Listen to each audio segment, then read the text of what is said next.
Tigers will kick off. Brock Taylor, strong-legged kicker with the breeze at his back, will boot it away. Lazir Brooks, the freshman, is the deepest. Cole Adams also back on a gorgeous day in Tuscaloosa with the temperature in the low 80s and bright sunny skies. Here's Brooks. Nice return. Alabama will begin across the 25-yard line. Prince Colley made the tackle for Vanderbilt. So here comes Ty Simpson. Very accurate, completing just under 70% of his passes. He had a game against ULM in which he completed all 17 of his passes. 11 touchdowns without an interception. Tied with Luke Altmaier of Illinois, Drew Mestemaker of North Texas for the most in the country. They actually spotted the ball right on the 25. Simpson, a 22-year-old redshirt junior, with Jam Miller opening on his right hip. They go out of the gun. And Miller's ahead for a yard. Tackled by Corday Sidner, excellent defensive end.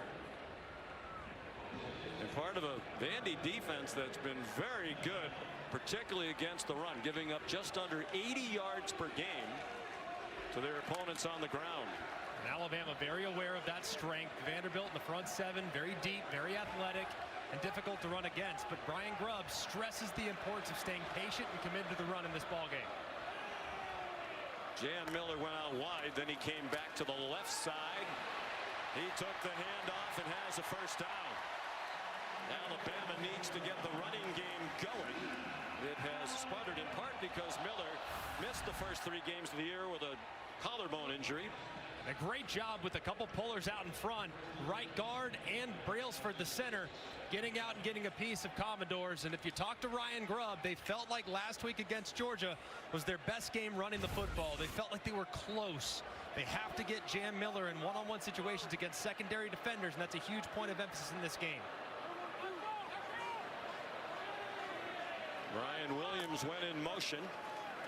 Simpson looking in his direction and throws over the middle instead, and it's dropped by Jeremy Bernard. There is a flag down back behind the line of scrimmage. Martell Height and C.J. Hurd had the coverage. To the face. Defense, number 20. 15-yard penalty from the previous spot. First down. Daniel Gautreaux leading the Southeastern Conference officiating crew, and a big penalty against Clark Lee's Commodores. Right there on the end of the line of scrimmage, the right hand going up into the face mask of Formby. And Capers kind of dislodges that chin strap up around the face, and that's what leads to the call. Capers is disruptive. 7.5 tackles for loss through their 5 games. Most in the SEC per game. Out of the pistol now. And a quick pass. Bernard hangs on to this one and then swung across the boundary by Colby Taylor. Well, they're trying to emulate what they did last week against Georgia, and they set the tone early with a terrific opening drive that resulted in a touchdown after 14 plays. And some of the best teams they faced this year against Florida State and against Georgia, they started fast, and that's imperative in this game because last year against Vanderbilt, they were down 13-0 and had just 3 offensive snaps with a pick 6. So starting fast, a huge point of emphasis for Kalen DeBoer. Josh Cuevas, the tight end, the move man. Miller again got the first down before he was knocked back. A 6-yard gain. Jalen Stone, defensive tackle, made the stop on Miller. It's great to have Jam Miller back in the lineup for the Tide, and he got hurt in the second scrimmage, had to miss the first 3 games with a collarbone injury, but he's their biggest back. He's their most experienced back and also their most effective in the pass game as well. So his return last week, a huge boost to this offense. Kevin Riley comes in for him.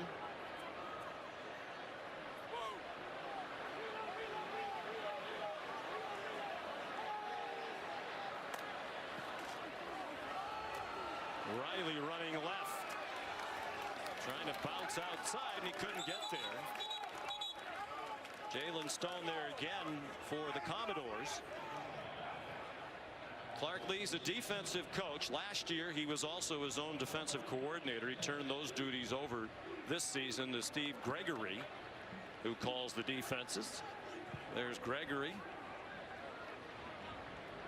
Gregory has done a great job of being slightly more aggressive over the last few weeks. They've been more active in pressure. They have a pretty good pass rush. They like their personnel on defense. They're just a little concerned, I think, about how their corners will hold up against an elite passing attack with two great weapons at wide receiver. Alabama goes empty on 2nd and 9. The middle screen. Josh Cuevas knocked down at the 32. They'll need 4 on 3rd down. Last week at Georgia, Alabama converted on its first 8 3rd downs. Possible 4-down territory here, knowing that the field goal kicking unit's been a little bit shaky. Riley remains the running back. The fake to him. Ryan Williams stopped short of the line to gain by about a yard, and an early decision for Kalen DeBoer. Langston Patterson made the tackle, an excellent linebacker, part of an excellent linebacking tandem alongside Brian Longwell. Big bodies coming on. Bama's going to go for it on 4th down and a yard. And not surprising, Kalen DeBoer is one of the more aggressive offensive minds as a head coach when it comes to keeping his offense on the field in 4-down territory. Expect a handoff here. Jam Miller back in. Simpson under center.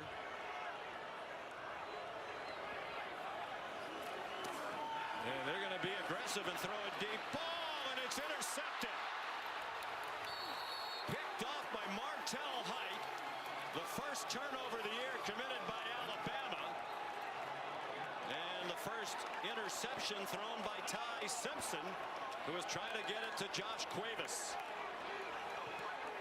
Aggressive call, and it did not pay off for Simpson and the Tide. The call for Diego Pavia and the Vanderbilt offense. They begin from their own 7. Had Height knocked the ball down on 4th down, the line of scrimmage would have been the 29. But he picked it off, the 4th of his career, and on the first play from scrimmage, Cedric Alexander, their leading running back, gets them 4 yards. Here are the numbers for Diego Pavia, tied with Joey Aguilar of Tennessee for most touchdown passes in the Southeastern Conference. And he has really been good throwing the football. Last year, so much of his effectiveness came off schedule, where he breaks the pocket, breaks contain, makes a play downfield. Now he's proven that he can really win from the pocket and drive the ball to any part of the field.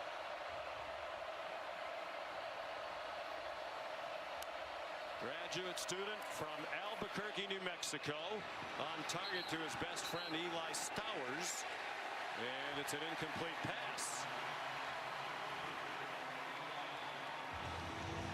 Unusual for the preseason All-American tight end Stowers not to make the play. Saw right there, did he have control with that right foot down before the left foot goes down? It's kind of bang bang, and the officials are going to take a look at it. Does look like he secures it with that right foot in bounds. The previous play is under video review.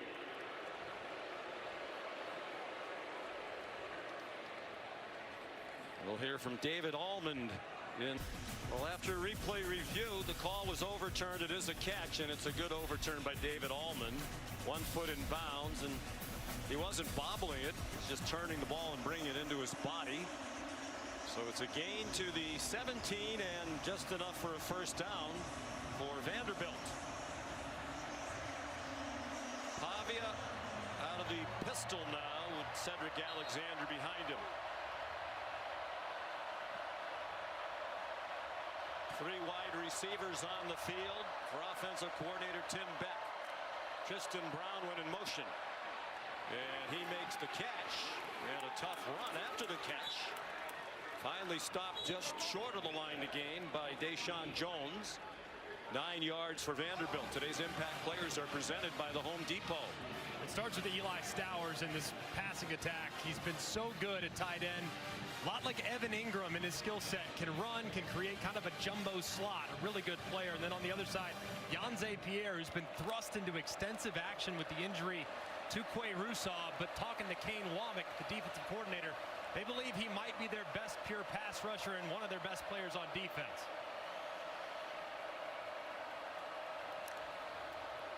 On 2nd and 1, Pavia got walloped, and the crowd loves that. Plastered by Justin Jefferson. Edric Hill there as well for Alabama. He's getting the start with James Smith sitting out the first half. I think it's very important for Alabama throughout this game to get as many violent hits as they can on Diego Pavia. He's a guy that thrives under pressure, a guy that thrives with contact, and that time too with Jefferson coming in, got to keep your head up. That could have potentially been stopped to take a peek at possible targeting. Cedric Alexander, the running back. Pavia is a tough guy. State champion wrestler in high school in New Mexico. He's on target to junior Sherrill. Domani Jackson made the tackle.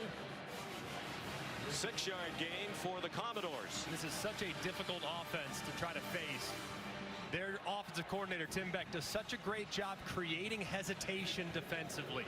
They have a lot of moving parts. They force defenses to have a lot of eye violations, which lead to big plays. He's one of the best offensive minds in the sport. Came over from New Mexico State, where he coached Pavia for 2 years. Diego followed shortly thereafter. On 2nd and 4, Alexander breaks free. They're going to try to run him down, and they will not. Touchdown, Vanderbilt, 65 yards.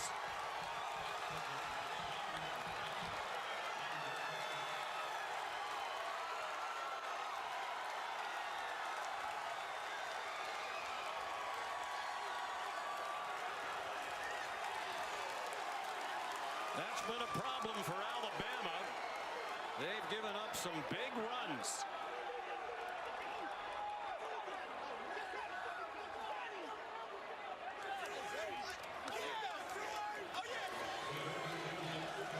Brock Taylor on for the extra point.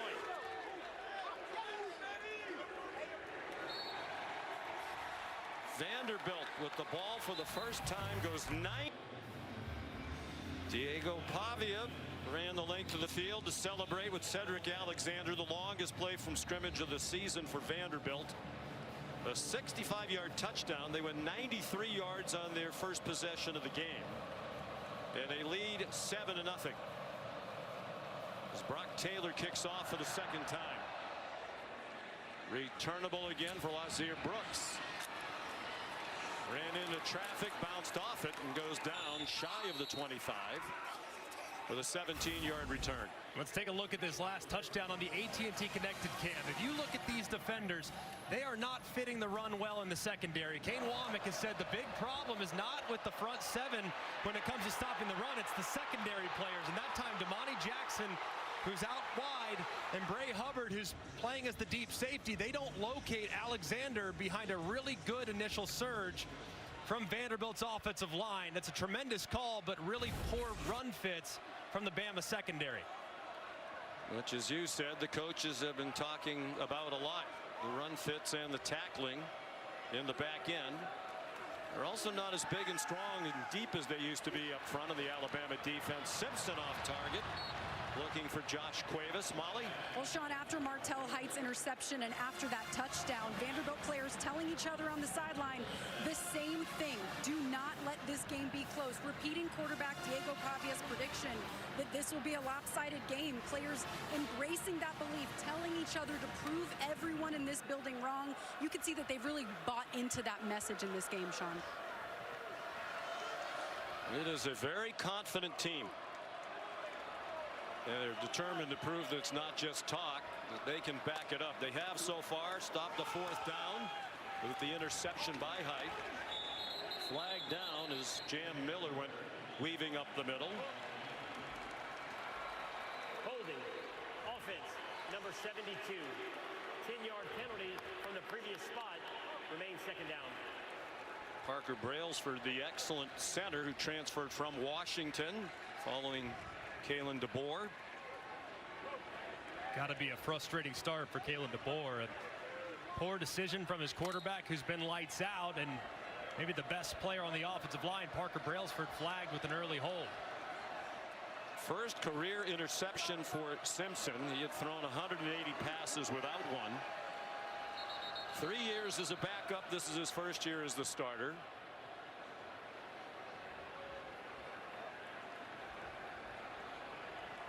The side judge stopped the play and communicated via headset with the referee Daniel Gautreau. It doesn't seem like his mic's working. Please reset the game clock to 6 minutes 17 seconds and the play clock to 25. Both the game clock and the play clock will start on my signal.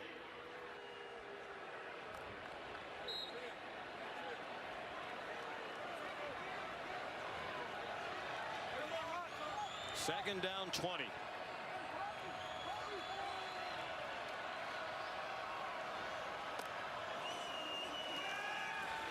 Simpson surrounded. Beautiful throw and a great leaping catch. Isaiah Horton almost went off to the races. Martell Height tackled him. But a terrific catch and run by Horton, who's made an immediate impact as a transfer from Miami. And Ryan Grubb called him their most dependable wide receiver. You see the length at 6'4" right there, going up, stretching vertically. Height gets a little bit too far inside. Simpson sees it. And a great play by Horton, plucking it out of the air. 15th catch of the year. He had 5 and a touchdown in the win at Georgia last Saturday night.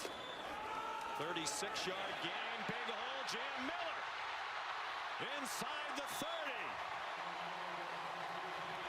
Marlon Sewell made the tackle. 22 for Jam Miller.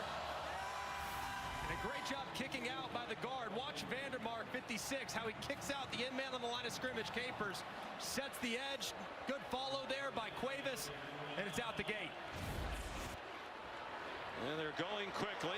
Under 5 minutes to go now in the opening quarter. 7-0 Vanderbilt. On the delay, Kevin Riley will flag down behind the line of scrimmage. Martell Height and Brian Longwell there. It's going against Bama. Holding. Offense, number 71. 10-yard penalty from the previous spot. First down. Cam Dewberry, the left guard.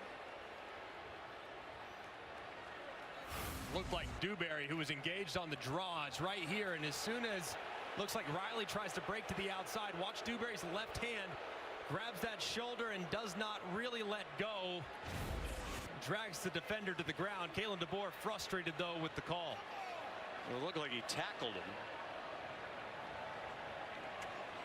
So 2 penalties on this possession. They overcame the first one on the long pass to Horton. They line up Jeremy Bernard in the backfield with one player on either side of Simpson, who faked it to Bernard. Zings one over the middle, and another nice catch. This one by Rico Scott. You mentioned at the outset, Kalen DeBoer says Ty Simpson throws that ball over the middle about as well as anybody's ever seen. He is so effective on the right into the teeth of the defense. 11-yard gain to the redshirt freshman Scott. Simpson shoveled it ahead, and it got deflected out of bounds. Good hands by Nick Rinaldi, who got in the way. Senior from beautiful Dover, Massachusetts, just outside Boston. Play here where Ty Simpson's going to have to be smart.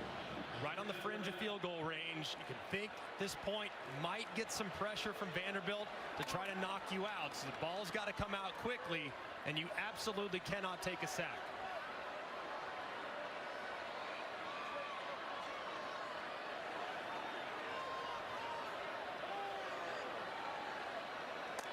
Tight bunch of 3 receivers to Simpson's left. He gets hit as he throws, and it's over the head of Brooks. Good pressure. Steve Gregory dials up a lot of pressure, leading that Commodore defense. That's Rinaldi now, 2 plays in a row. He's lined up right here, lined up on the other side, and he just swoops right inside. If the circle button would go and grab the guy, watch him against Vandermark. Just splits right inside that right guard, forces the errant throw. Connor Talty on to try a field goal. The 47 yards from just inside the left hash mark into a bit of a breeze. He has enough leg to get it there.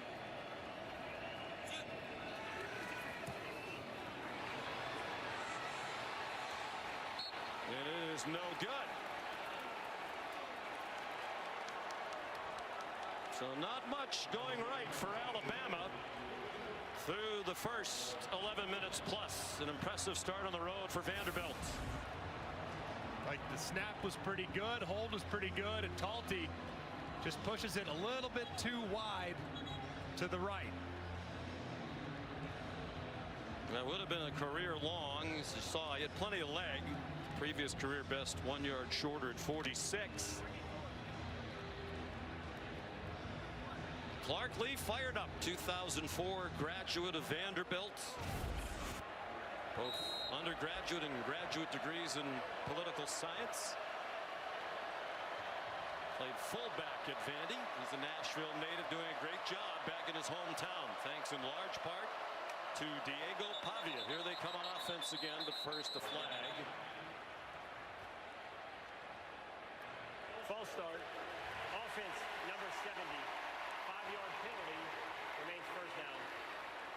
Cade McConnell, the left guard, transfer from Minnesota. Clark Lee's in his 5th year. 2 years ago they went 2-10 and floundering to say the least. He made a number of changes on the coaching staff and strength and conditioning and how they approach that. But Pavia, the biggest difference maker in this turnaround. He is James L. Lassiter, a walk-on running back in the game. Pavia pulls it down. He's into the secondary and shoved out of bounds on the far sideline by Justin Jefferson. 36 yards on the run. Another issue here in the secondary. Watch, here's the player for Alabama. He's got to go in there and make the play. He's unblocked. He's got to be the guy. In Brown, he's unblocked. He plays it way too far to the outside, never locates Pavia, and Pavia gashes it right up the middle. So another play, another big run created by Vanderbilt because of a poor run fit from Alabama's secondary. Mom Antoinette here. Diego raised by a single mother. His 2 brothers and a sister, they're all close. He dumps it off over the middle. Cole Spence, the backup tight end, has another first down inside the 30. Justin Jefferson the play again. Pavia and the Doors have the Tide on its heels. Not sure you could draw up a better start for Diego Pavia and Tim Beck, the offensive coordinator. They got the run game going. They've involved almost all the guys they want to involve in the passing game. The offensive line's playing very well. Tim Beck has an offense that's just perfect for Pavia and this improved cast around him. Much better up front and on the perimeter than they were a year ago. Wide open receiver. First down. Richie Hoskins, the former walk-on, a transfer from Middlebury in Vermont, with a 15-yard gain. And Alabama's implemented a lot more zone coverage this year. And right here, it's zone coverage, which leads to pockets in the defense. Last year, they were predominantly man. They've made that adjustment in large part due to the performance against Vanderbilt. And now they take advantage of that zone by hitting Hoskins underneath. Hoskins had 4 catches last week against Utah State, a career high. He's gone from walk-on to captain. Quick set, incomplete pass. Intended for Eli Stowers, broken up by Keon Sabb, who rallied to the ball very quickly. In the red zone, Diego Pavia and Tim Beck, they utilize a lot of RPO. He's obviously a very effective runner. So in this part of the field, it's almost exclusively called RPOs, where you can run it with the quarterback, you can run it with the running back, or if you get a one-on-one or a really favorable look on the outside, you can take that throw. 2nd and 10.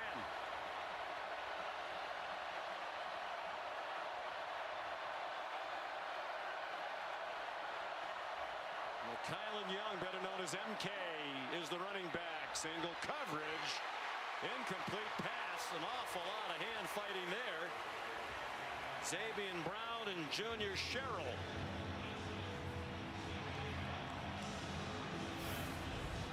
Trying to take a one-on-one shot against Brown. Sherrill's been so good in this part of the field. It's well defended. Set up a 3rd and long. First time they've had a 3rd down. You mentioned it. Last year in Nashville, a key to the game was Vanderbilt was 12 for 18 on 3rd down. Stayed on the field, possessed the ball for more than 42 of these 60 minutes. This one's 3rd and 10. As you also said, as a result of that game, Kane Wommack, the defensive coordinator, now plays much more zone defense. They got burned time and time again playing man on 3rd down a year ago. Alabama does love to bring pressure in this part of the field, though, so keep an eye on number 0, Deontay Lawson. He's their linebacker off the ball, but 42, Yanze Pierre, he's a guy that could get home in the pass rush.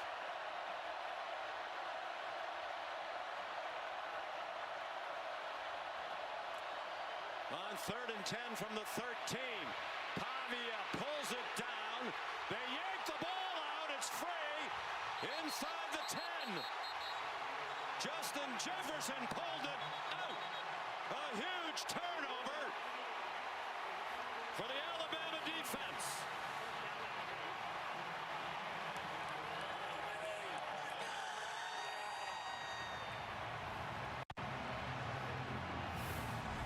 Just an enormous job there by Jefferson. Got the right arm on the ball. Pulling it out. Is Pavia down? Hand is down. Wow, what a play. Is that right knee, left knee down before the ball comes out? It's so tough to tell.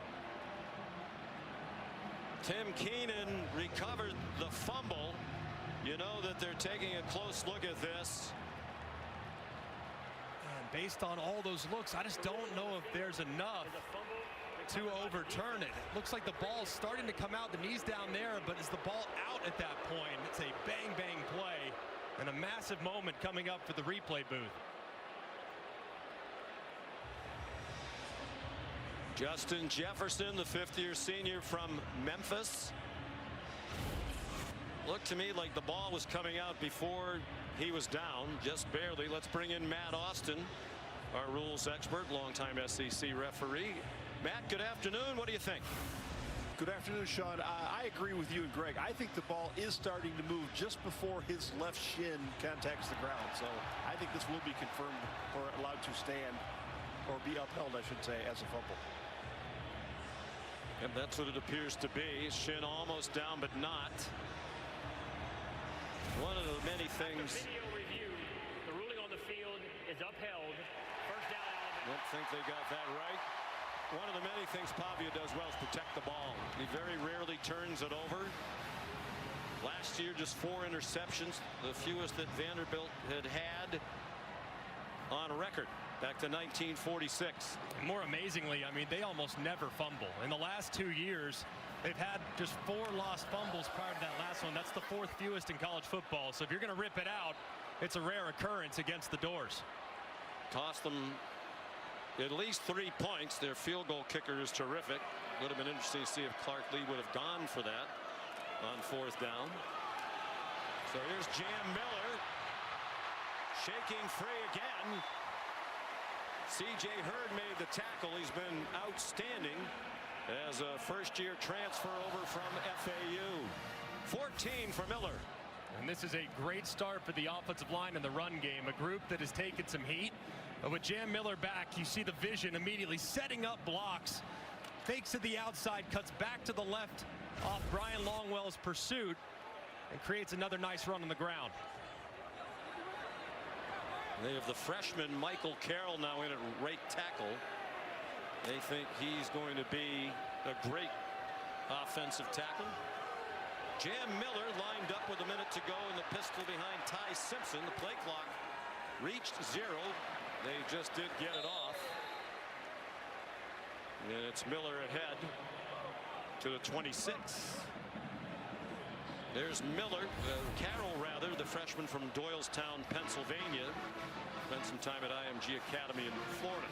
It's not often that you see in week 5 the offensive line is still a little bit unsettled, but if you talk to this offensive staff, they're still very much in the process of figuring out who their best 5 are. They've been very impressed with the freshman Carroll and what he's done at right tackle this year. Final 20 seconds of the quarter, 7-0 Vanderbilt.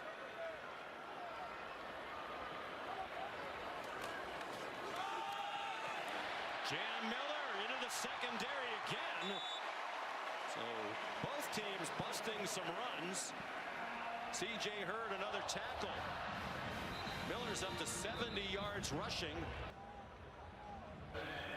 Back here in Tuscaloosa, Coach, such a strong start, and then quarterback Diego Pavia with that fumble inside the 10. How do you get that momentum back? Oh, we just got to get a stop here. I mean, it's going to be a long game. We got Diego's back. I mean, those things happen. So we get a stop here. We get the ball back to our offense. I like the way we're moving the ball. Obviously, that one stalled out, but I think we're in good shape right now. It's a long game.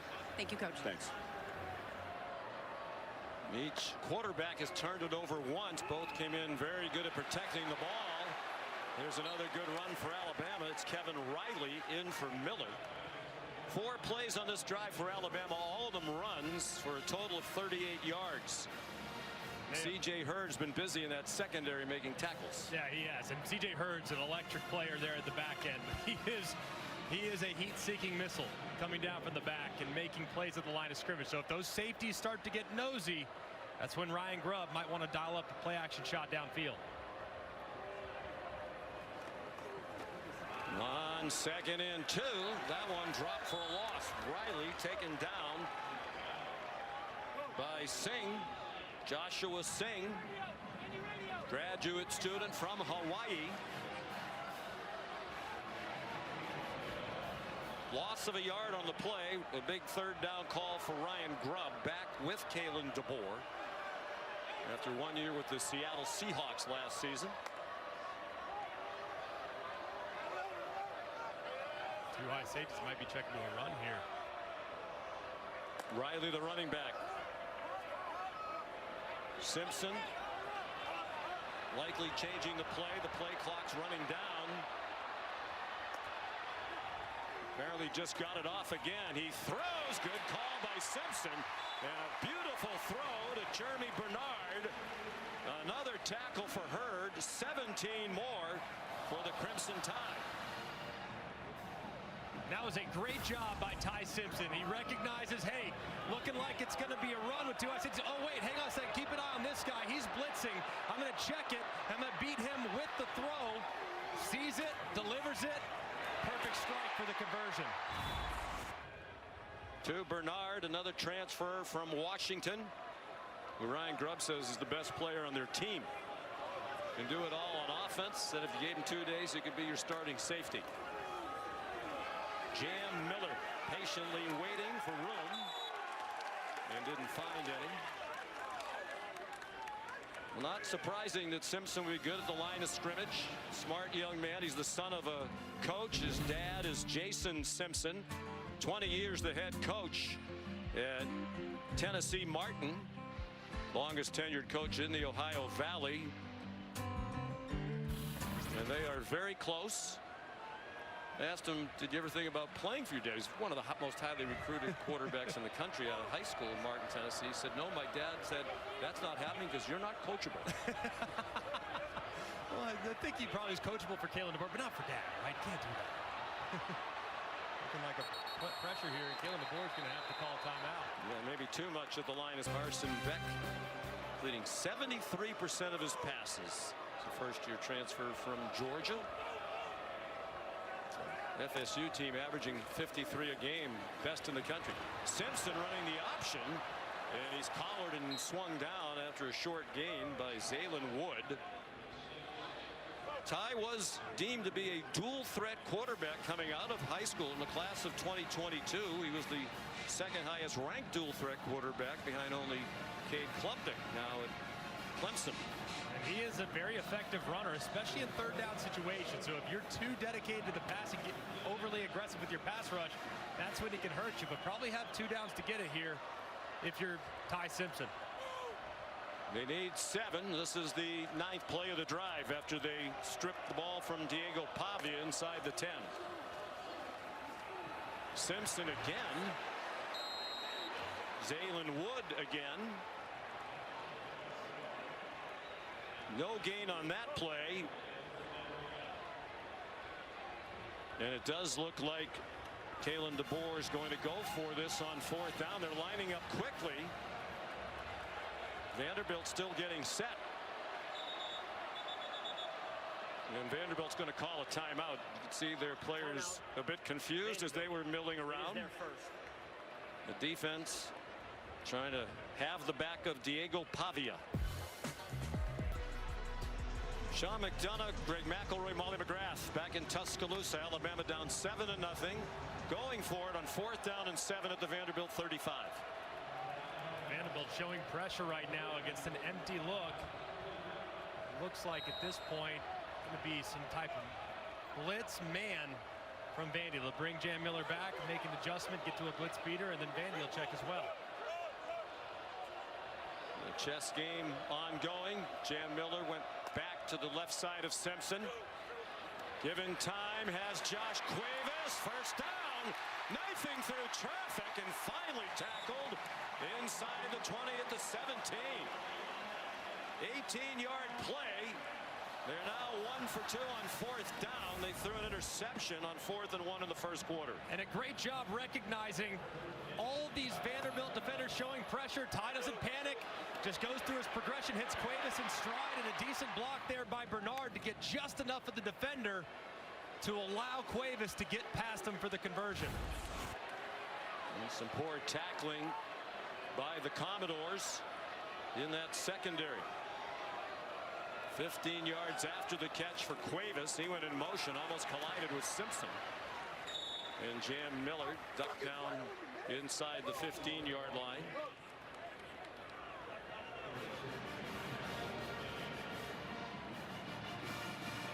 Impressive drive. It feels like they've had the ball more on this drive than they had it in the entire game in Nashville last year.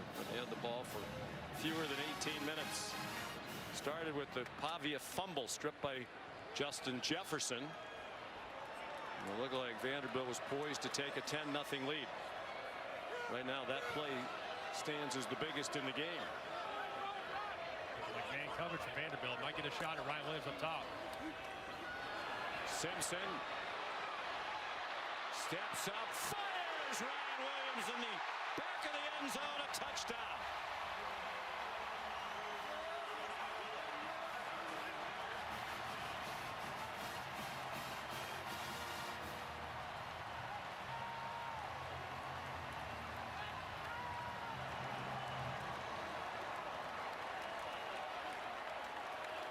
They are best friends, Ty Simpson and Ryan Williams, and they connect on a 14-yard touchdown pass.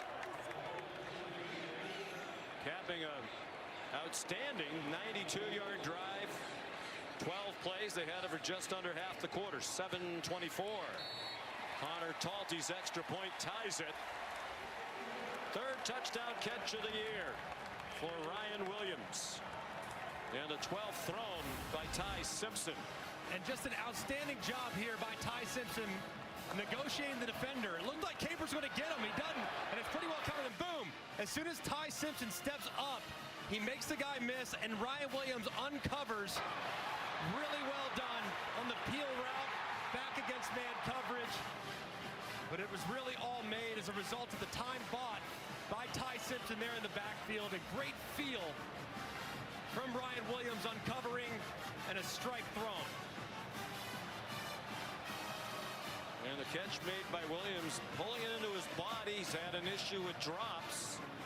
4 of them this season, 12 since the start of last season, but he held on to that one to the delight of Ty Simpson's mom, Julie.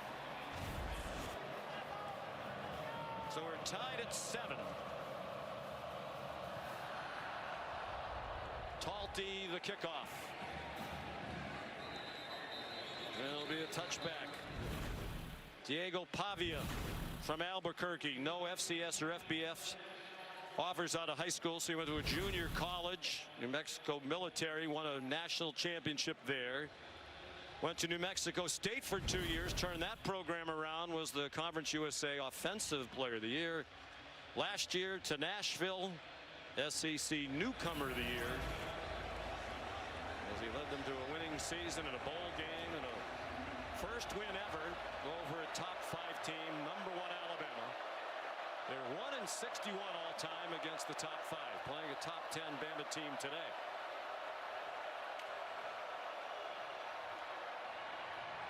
He's on target. Pavia to junior Sherrill, who's down with a first down out to the 40-yard line.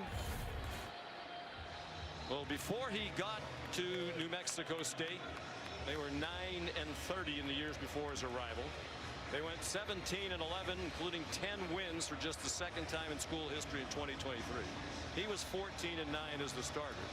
They're 6-11 since he left. Vanderbilt, the 3 seasons before he got there, 9-27. They're 12-6 with him. It's not a coincidence. Tim Beck's been around coaching for 40 years. Their offensive coordinator said he's the best football player I've coached. Sherrill turned the corner and got stopped after a 1-yard gain. What you have to love about Diego Pavia, though, the underdog story.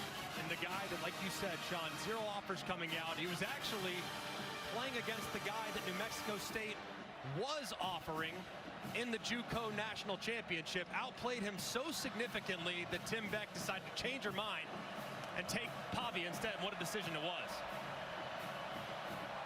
Jerry Kill was the head coach. Coach Kill at New Mexico State, and Tim Beck as coordinator, were recruiting Nate Glantz, who was playing against Pavia for the national championship for Iowa Western.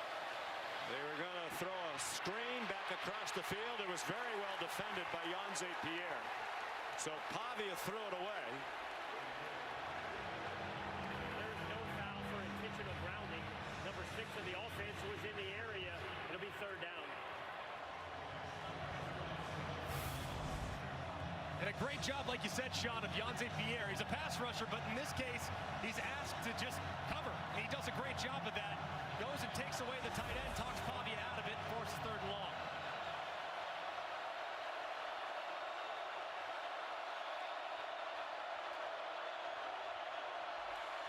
Third down and 9. 3rd down was the money down for the Commodores last year at home against Alabama. They weren't contending with this crowd. Pavia throws it away again. No Quay Rousseau, no Jamarian Latham, but they do have Yanze Pierre, who's an emerging star as a pass rusher for Kalen DeBoer and Kane Womack. And this is really well done by LT Overton. He's asked to kind of sit there and take one guy to allow number 17 to loop around. That's just tremendous job. And Yanze Pierre there as well. Well executed game there. Nick Harborer is the punter. Cole Adams made a fair catch.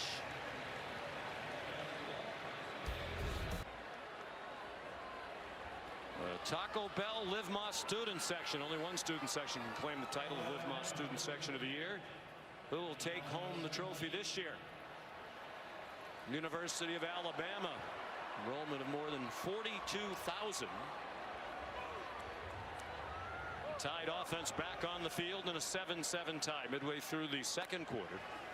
Daniel Hill is in at running back, and Simpson gets swung down back at the 5.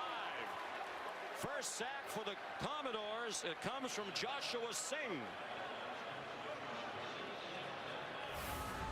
And just a great job by Singh, who just beats the right guard. That's Wilkin Formby, who slid down from right tackle, oversets to the outside, gets beat inside, and Simpson has nowhere to go. It's a great pass rush by Singh. His first sack of the season. And a loss of 10.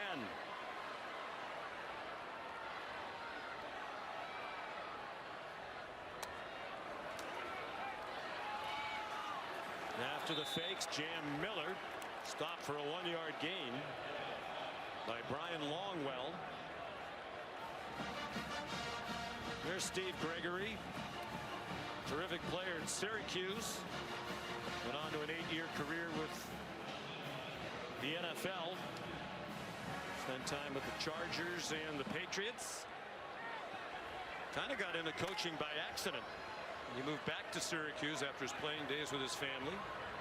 Went over to help Scott Schaefer, then the head coach. Clark Lee was the linebacker coach for the Orange then. They formed a friendship. Stayed in touch. And here is Gregory as the DC over the middle. Simpson from the end zone had to go off the hands of Isaiah Horton. And a big 3-and-out forced by the Vanderbilt defense of Steve Gregory. That was really big, that first down sack. And you talk to Steve Gregory and Clark Lee, they feel really good about their personnel along the defensive line. They think they're deeper. They think they're more disruptive. They have guys that can rush the passer and set the tone on the edge. They really like that group, and they think that's why they're so improved defensively. There's a Vanderbilt special teams group that will go aggressively after punts. They back up to set up for a return, and it's not a great punt by Blake Dowd, and it takes a bad bounce for him. Goes out of bounds. Vanderbilt's going to have it at the +38 as we look at high-speed highlights brought to you by T-Mobile 5G home internet. Well, it started with a dice roll and a 4th down interception by Ty Simpson. Vandy answered with a long touchdown by Alexander, but a huge moment where Bama gets back in the game as Pavia's going in, and Bama answers with a touchdown of their own. So a couple mistakes that have been capitalized on by the opposing offense. So great field position for Vanderbilt. They have 3 tight ends on the field. M.K. Young, the running back, and he gets stacked up for no gain. London Simmons, true freshman, in the middle of that defense.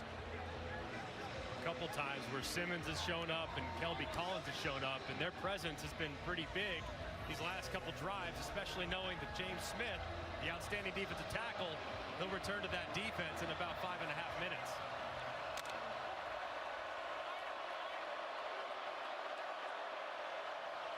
There's James Smith sitting out for targeting. He'll be out for the first half after a targeting infraction against Georgia in the second half last week. Pavia trying to get outside. Extended the ball to get all that he could. Got it near the 35-yard line. Bray Hubbard made the play, as he's done all season long. 3-yard gain. They are in field goal range. As we go under 5 minutes to go in the first half. The last time Vanderbilt was in 3rd and long, it was the pass rush for Alabama that got home with some twists and movement along the front. So maybe they move the pocket here with Pavia to kind of clean up that pass rush.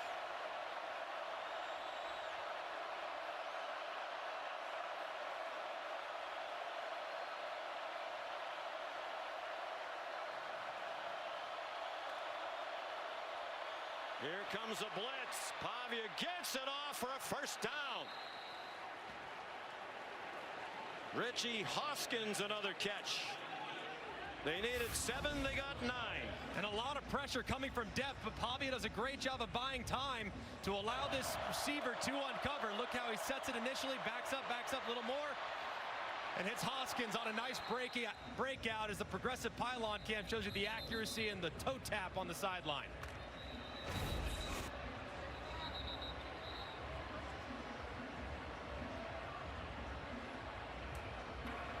Official timeout for injured personnel.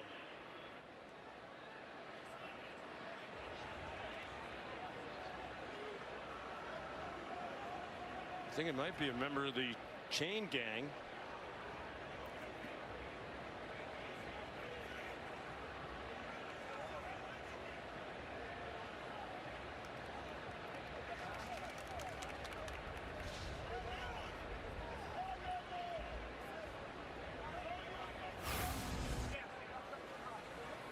Right there is Defenders in pursuit. You see the guy on the sideline going down, falling on his back. Man, hopefully he's okay.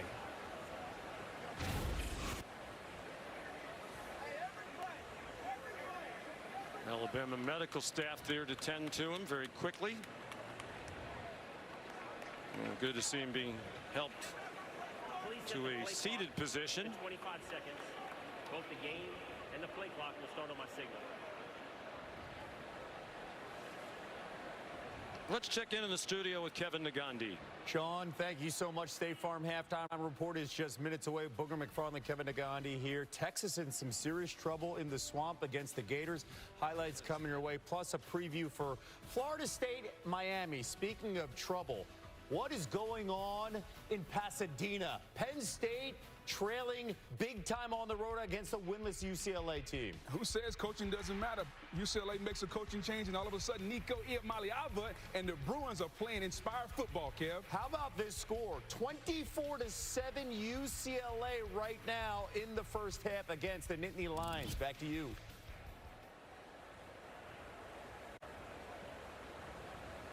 That is stunning. Perhaps a hangover from that big loss to Oregon at home last week, the first loss of the season for Penn State.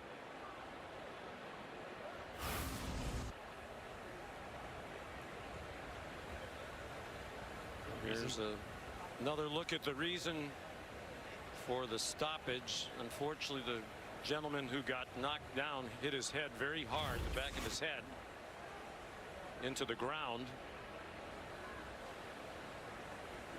They have a neck stabilizer on him.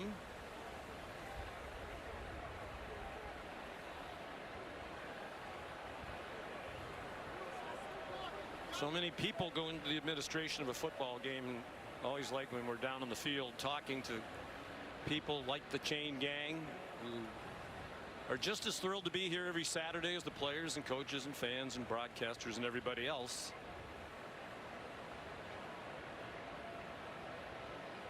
So the delay comes with 3:59 to go and a big conversion. 9-yard completion, Pavia to Richie Hoskins. The good news is the gentleman who was run over seems to be alert. Like you said, Sean, I mean, there's so many people that do this job and contribute to the game day experience for the players and the fans. And you just hate to see a situation like this. A guy giving back to the game and there in front of the action, taking a hit on the sideline. Just hope he's okay. Appears like he's on his feet, though. And yes, Molly tells us he's alert and talking. He did get up on his feet and took a couple of steps to that cart, now being helped. But everything we've seen so far is positive. And Molly will get us more information and stay on top of the situation.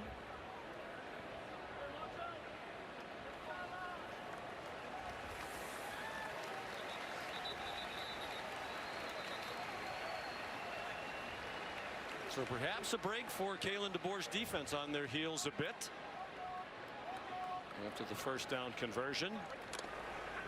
Vanderbilt had a nice opening drive, a couple of good possessions to start the game. Then the Pavia fumble happened. They've had a hard time finding that rhythm since. Big part of that has been how Alabama's safeties have done a better job in being effective in plugging the run. So at some point they're getting nosy. Diego might try to take a shot. On 1st and 10 at the 26. Pavia checked it down to the man who went in motion, Trey Richardson.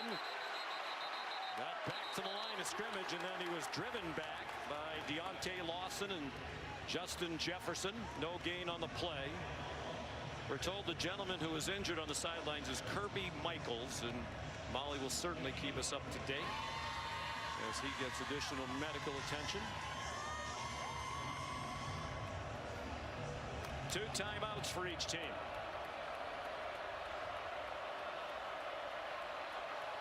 There's Lawson, their leading tackler, and a leader of the defense. 5th-year senior out of Mobile. Out of the pistol, the fake to MK Young. Single coverage in the end zone. Incomplete. Well covered by John Lee. as he had coverage on junior Sherrill. Good hands there by Lee. It looked like Sherrill was going to catch the back shoulder, but Lee's able to get that left arm in there just in time to swipe the ball away, and the progressive pylon cam shows you his break on the ball. Last time Alabama was in 3rd down and long, might have been a touch early, but either way, it's good defense. Last time in 3rd and long, Bama brought the house. This time, I wonder if they'll probably play coverage, try to win with their defensive line. 1 for 3 on 3rd down. It was the 3rd and 7 a moment ago. Shovel pass. They used that to great effect last year in Nashville, and this one gets them the 1st down with a yard to spare. Cedric Alexander tackled by Jefferson, but they get 11 to keep the chains moving.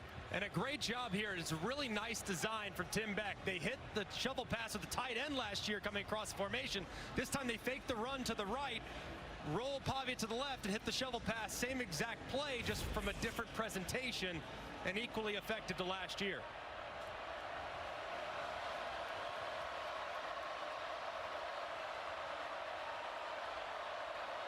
Approaching the 2-minute stoppage. Plenty of timeout for Diego Pavia. He runs again and ducks down. Avoided a big hit by Nakai Hill-Green and held on to the football. A 4-yard get 7 at the 2-minute stoppage. Diego Pavia has the Commodores at the 11-yard line, looking at 2nd down and 6. They're bringing their fullback, Gabe Fisher, number 44. Follow him, you find the ball. They love running behind that big body running back. It's M.K. Young bouncing it outside now. He spins and gets stopped 2 yards short of the 1st down. Cedric Alexander was the ball carrier in a 5-yard game. Timeout, Alabama. It is their 2nd. It will be 30 seconds. It was a shovel pass that moved the chains on the 11-yard play a moment ago. And that was a play that really hurt Alabama last year, but different presentation. This time, last year it was Stowers working underneath Pavia from the opposite side with threat to the outside of the other side of the triple option. But hey, today a little different. You see it here. They have a very similar play, but he attacks it the exact same way, the polar out front, but it's coming from play side. So same play, just different window dressing. That's the sign of a great coach, where it's very simple on the offense, but very difficult on the defense to line up and recognize the call. And a great effort by Cedric Alexander at the end of that play. A couple of extra hops to get the 1st down, barely. 3rd down and 1. Alexander's the running back. Pavia has the 1st down. And Kalen DeBoer is going to start using his timeouts. He'd like the ball back before the end of the half. Alabama. It is their 3rd. It will be 30 seconds.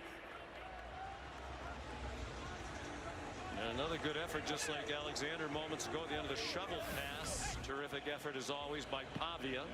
And it's really well done. He just hits it up inside. It looked like number 41, Hill-Green, was going to make the play. I mean, he was right there. He played it perfectly.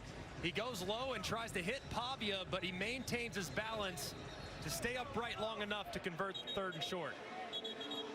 Well, you mentioned it. When Diego was in junior college at New Mexico Military Institute playing the national championship, Jerry Kill, the head coach of New Mexico State, his offense coordinator Tim Beck had already decided they were going to offer Nate Glantz, who was the quarterback for the other team, Iowa Western. They were watching it from a restaurant, the championship game in Las Cruces. They said, we're recruiting the wrong guy. They gave the scholarship instead to Pavia. He turned their program around. 1st and goal from the 4. Another shovel pass and a touchdown. Cedric Alexander puts Vanderbilt back on top.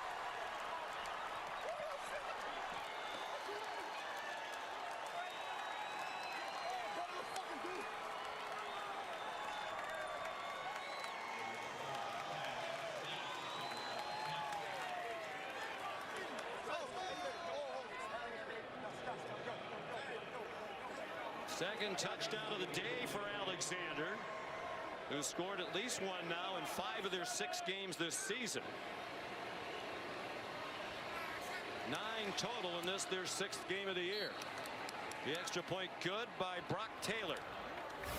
Same exact play, just working a different side. You'll see Alexander work across, then back, heading out to the right. The shovel pass is there. It's so hard for LT Overton, number 22, to make that play. And Alexander finishes the run extremely well. And a moment ago on a critical 3rd and 10, same play going the other direction. This time Alexander's on the left, works it back across, then out in front of Pavia, where he hits him on the shovel pass for the big 3rd and 10 conversion. Same exact play, one to the left, setting it up. A little bit later, hitting it on the right for the touchdown. For the last 2 years, they've run the shovel pass 4 times as Clark Lee against Alabama for a total of 79 yards. What an impressive offense Tim Beck has put together, and what a great play caller he is. It's outstanding, and it's amazing too, because the players all get to the same spots, but the way they get there and where they start is very different from week to week, and that's a sign of a great coach. Calling the same plays, but making them look very different to the defense. Brock Taylor kicks off for the first time today into the breeze, and it's returnable. Lazier Brooks stopped at the 22-yard line. Time for today's Aflac trivia question. You want to know how many times has Vanderbilt defeated Alabama here in Tuscaloosa? Man, I have no idea on that one. A lot of games that you referenced earlier, Sean, and only 19 wins to count back. So, man, it's tough to assume that's more than 4. I have no idea. I would take the under. The folks at home are wagering. Ty Simpson on target. Quick first down to Isaiah Horton on a 13-yard gain. Martell Height there to make the tackle immediately. No timeouts for Simpson and the Tide. Jan Miller, the running back. Simpson, look out. Taken down from the side. He didn't see the defender coming. Corday Sidnor, another terrific game for Vanderbilt. End of half operations have been great for Alabama. Touchdown on the road last week against Georgia. They really trust Ty Simpson in this situation. They've scored 3 games in a row in the end of half. 2-yard sack, second sack for Vandy. 4-man rush, Simpson on target. Ryan Williams ankle tackled short of the first down by about 2 yards. Dante Carter there for Vanderbilt, 10 yards on the gain, 39 seconds, and the clock is running on 3rd down and 2. The Commodores blitz. Ryan Williams banged down at the 40-yard line. There's a flag thrown, a couple at the end.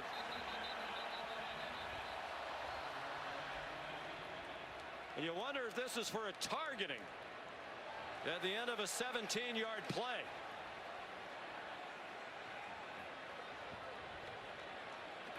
Personal foul. Targeting. Defense number 4. The previous play is under video review. Here's Height coming in, and does look like he tries to initiate contact. Remember, at that point, Ryan Williams is not defenseless, so the only way it could be targeting is if he initiates contact with the crown of the helmet. To me, it looked like the head was to the side, so probably not going to result in a targeting call. Yeah, I don't think so. Based on what you described, what's bringing Matt Austin, the crowd's oohing and awing as they look at replays. What do you think, Matt? Yeah, Sean, I agree with Greg. He's definitely a runner at this point, so the only thing you could have is crown. He does try to get his head to the side, gets him a little high, but it's not crown, so I would think that they would overturn the targeting. But remember, Matt, it's called personal foul with targeting. Does that mean the personal foul still stands? If that was the announcement, then yes, it would. But targeting is in and of itself is a personal foul, so it all depends on if they said personal foul with targeting or personal foul targeting. Well, here's a look at it again, and this would be a huge loss if Height has to leave the game. He's an outstanding corner. He's already had an interception today. He plays occasionally at wide receiver. And he's a punt returner. Here comes the verdict. After video review, there is no foul for targeting as both hits were evaluated. The clock will start on my signal. So no penalty. The ball is spotted at the end of the play, the 40-yard line. And bear in mind, Kalen DeBoer does not have a great kicking situation. He's upset about it, so is the crowd, but that's not targeting, as Matt and Greg fully explain. I think people just assume if it's helmet to helmet, that's target. That's not the case. You have defenseless, not defenseless. He was not defenseless there, meaning the only way is for him to lower the helmet and initiate contact with the crown of the helmet, the top of the helmet. The clock was just starting to run. Timeout Vanderbilt. It is their second. It will be 30 seconds. Please reset the game clock to 27 seconds. Thank you.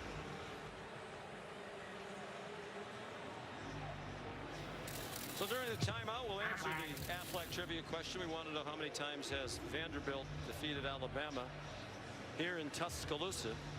This is the 19th meeting all time. The answer is once, back in 1984. That was a very good Vanderbilt team under George McIntyre, Coach Mack. They won 30-21.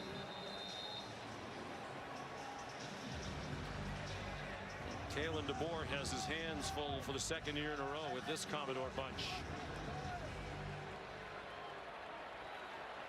And again, remember the field goal kicking not great for Alabama. Talty's already missed from 47.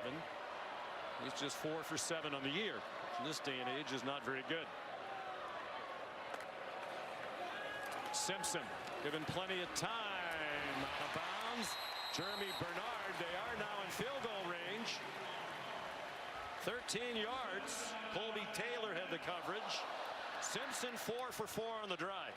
So tied at this point now, you got to be mindful of possible pressure to try and knock you back out of field goal range. The ball's got to come out quick. And they can't go down in bounds before the stakes. Jeremy Bernard! Touchdown Alabama!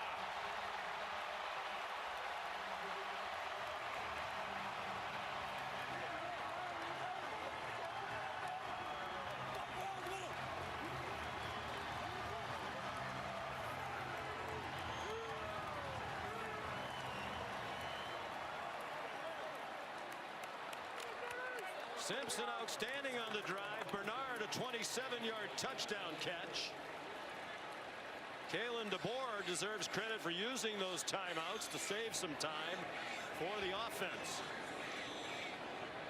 Here's Talty to tie it. They went 78 yards, just 6 plays in a minute and 16. Simpson was 5 for 5 on the drive for 80 yards. They lost 2 yards on a sack. And this is just next level quarterback play by Ty Simpson. You're going to see him manipulate that safety just enough. His eyes go right to him. See the safety drift in 2-3 yards inside. Gives you the green light to hit Bernard to the outside.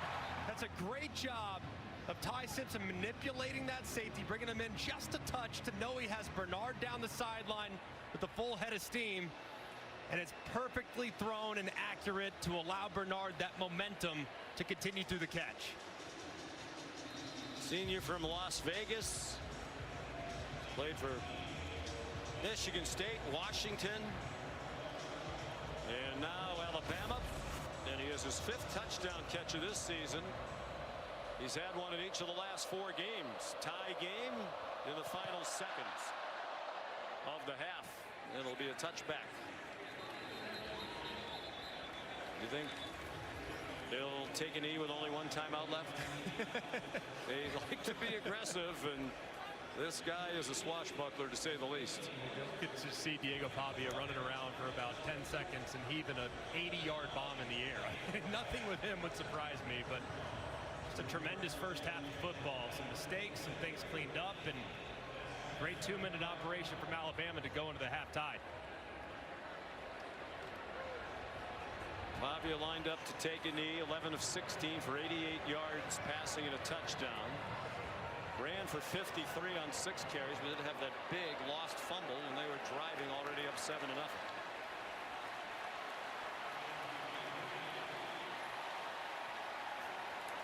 Ty Simpson 13 out of 18 for 188 and 2 touchdowns. He also threw his first interception of the season, first of his college career.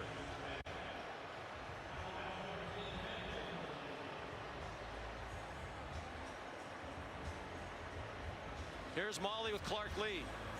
Coach, you had the lead, but your defense just allowed that touchdown at the end of the half. What does that group need to continue to do?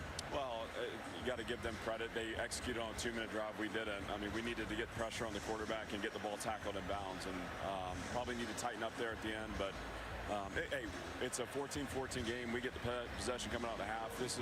We're where we need to be. Let's go finish the game out. How'd you like your quarterback Diego Pavia's response to adversity after that fumble? Yeah, I mean, we credit to their defense. They got a 3 and out in there too after that. But he's a resilient guy, and the offense did a great job. That actually was a nice complementary sequence where the defense made a stop, forced a punt, and gave us a short field. So that's how we need to play. 3 phases interlocked. There's a lot of football left, and we're going to have fun with it. Thank you, Coach. Thanks so much. Sean. Vander has both touchdowns for Vanderbilt, and the Commodores will get the ball first here in the second half. Connor Talty kicks off. It's a touchback. Time now for our all-state good hands play. A couple mistakes and a couple of big moments there in the first half. It started early on a 4th and 1. Kalen DeBoer decides to roll the dice. They call a shot. And Ty Simpson makes an uncharacteristic bad decision to throw it in tight coverage for his first interception of the year. And then a little later, Vanderbilt trying to take a 2-touchdown lead. He gets the ball stripped out. They responded beautifully, though. Hit Alexander on a shovel pass underneath to give him a 7-point lead before Ty Simpson answers with an incredible end-of-half 2-minute drive to tie this ball game at 14. Diego Pavia has the ball first.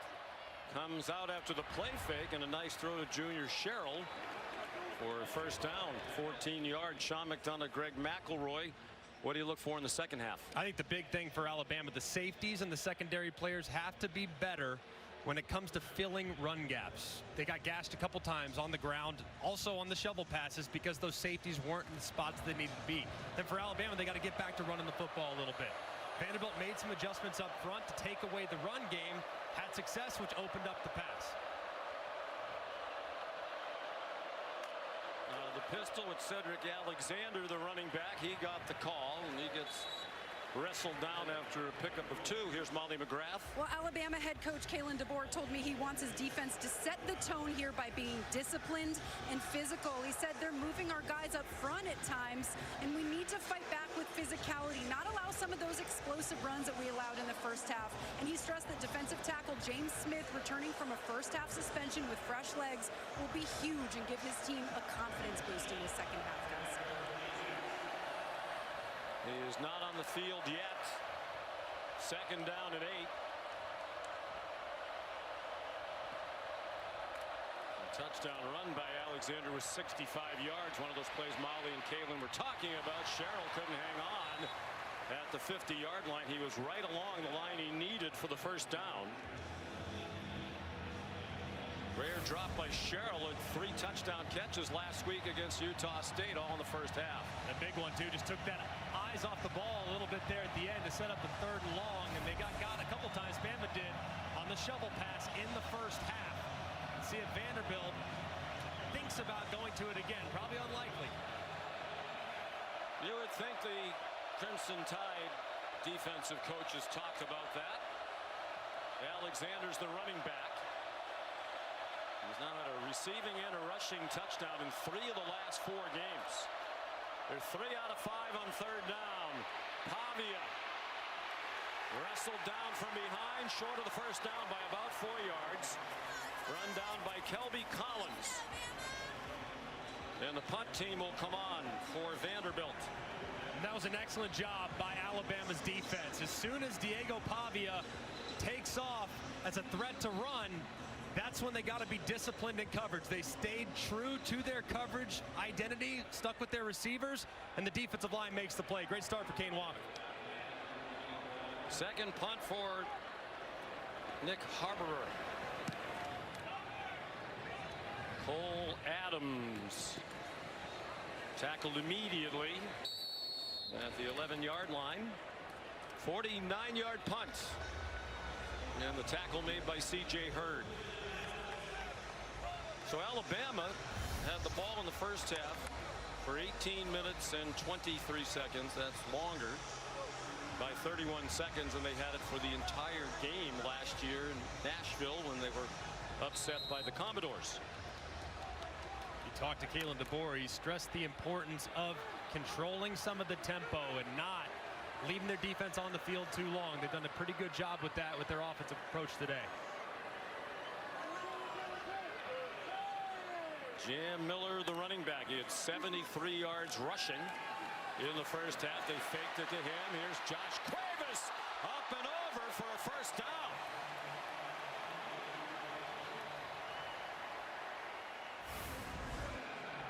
And Cuevas, so athletic, not the longest guy in the world, but a great pass catcher, maybe the best hands on the team. He goes vertical over the top for a little more yards after catch. And over Marlon Sewell, shoved down by Randon Fontenette. 3 catches today for Cuevas, that one for 12 yards. Simpson's 14 out of 19 for 200. Thrown for 200 now in all 5 games. Throwing it deep down the sideline. Williams has the catch, and he's down at the 21-yard line.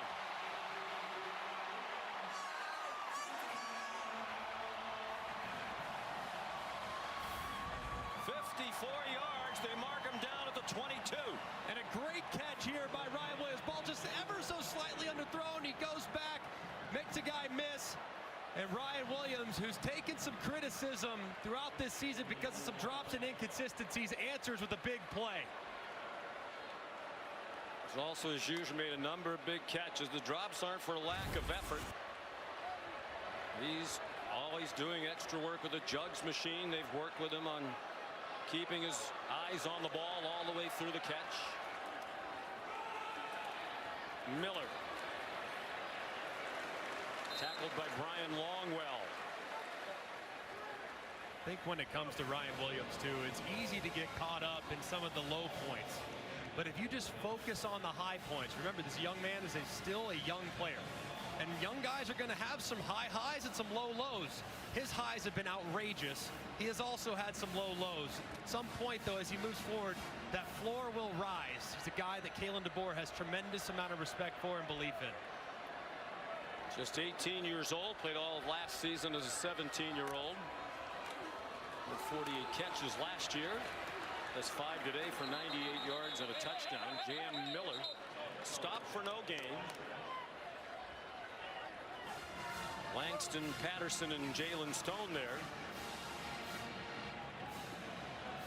Steve Gregory, the defensive coordinator. Well, 3rd and 5. Alabama loves to run some option routes with their wide receivers. So you can look in the direction here of Isaiah Horton at the top and Rico Scott. A direct snap it to Jeremy Bernard. Simpson went out wide to the right, and Bernard dropped for a loss. Colby Taylor, the cornerback, transfer from Wyoming, dropped that play for a 3-yard deficit. And a big stop for Steve Gregory and the Commodore defense. The field goal team comes on. And right here, I mean, it's pretty well blocked. Bernard's got to hit this up inside. Instead, he tries to get to the outside. If he just waits for a half second and cuts off that right guard who's pulling around, might have a chance. Talty missed from 47. This is from 38. He's 2 for 2 this year inside of 40. 2 for 5 beyond 40. That one's good. And now the national championships. The number 10 in the country at 3-1. Vanderbilt is 5-0. Alabama leads for the first time today after the Talty field goal. Connor's kickoff tumbles down in the end zone. Alabama never led in the loss in Nashville to Vandy last year. Vanderbilt got off to a great start after Ty Simpson threw an interception on 4th down and 1. Commodores took it right down the field in 6th place, 93 yards. They got the ball back And in 6 plays, moved into the red zone again. Diego Pavia the fumble, and they haven't found anywhere near the same rhythm since. No, and it's because Alabama's done a much better job at the second and third level fitting the run. And so far, the Vanderbilt's passing attack has been okay, but it hasn't resulted in a lot of big plays. A.J. Newberry is in at running back in the pistol. Junior from Grand Prairie, Texas, has been coming back from an ACL injury. Play clock at 1. Newberry leading the way for Pavia, who gets 1, and that's it. In that first quarter, they had 12 plays, 161 yards on the touchdown. Since 20 plays for 75 yards for the Vandy offense. The offensive line really isn't moving the line of scrimmage the way they were early on as well. And it's going to be even more difficult here as they progress into the second half with James Smith, the defensive tackle and all SEC caliber player, returning from the targeting suspension. Newberry stays in. Short set by Pavia. On target to Eli Stowers. And they're going to mark him just short of the first down. It'll be 3rd down and about a foot. Stowers been pretty quiet. It's only his second catch, and the first one came on the second play of the game. Alabama's done a pretty good job of neutralizing him. And on 3rd and short, you can probably anticipate Diego Pavia's legs being the factor here. 3rd down and inches. The pistol again with Newberry, the running back.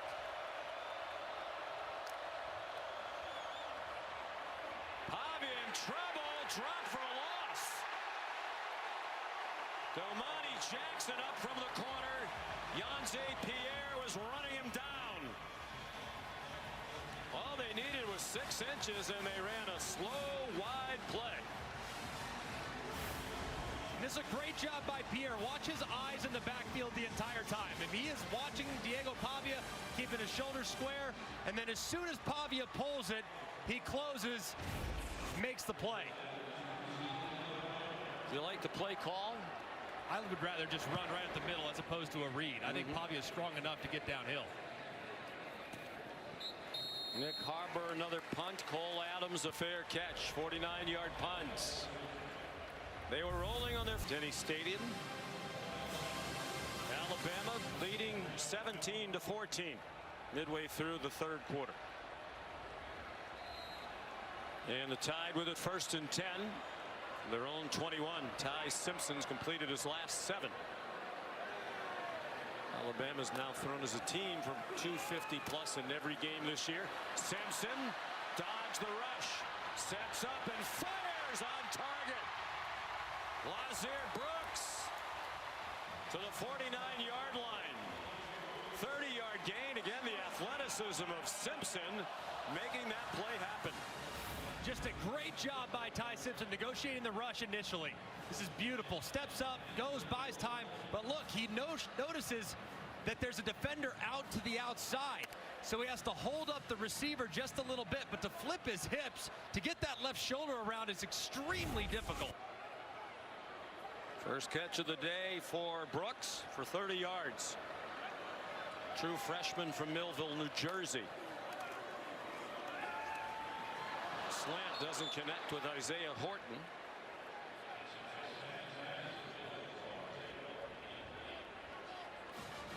Well, Simpson hoping it's a 500 day for his family. His dad, Jason's UT Martin team, has gone down to defeat today in St. Charles, Missouri.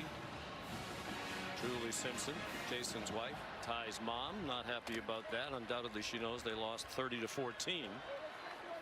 In the how it's strange, so many things tie together. You know who the Lindenwood quarterback is? I'm curious. Who is it? Nate Glantz, who was the young man Jerry Kill was going to offer scholarship to, changed his mind and gave it to Diego Pavia instead.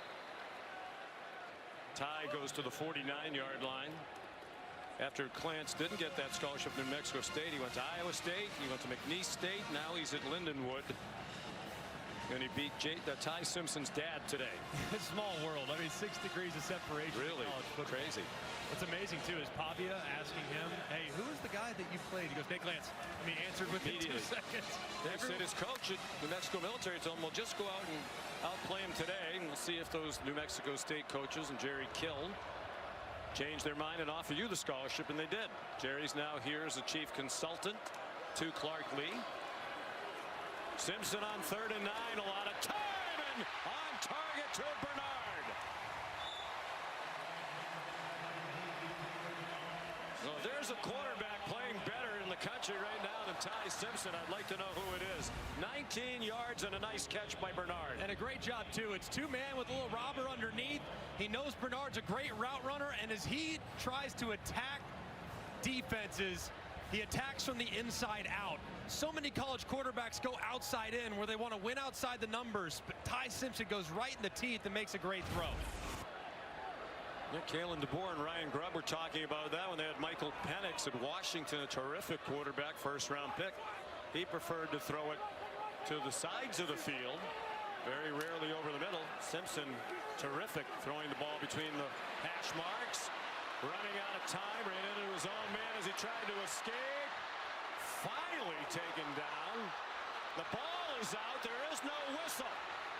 It's being run back by Bryce Cowan for a touchdown for Vanderbilt, at least for the moment.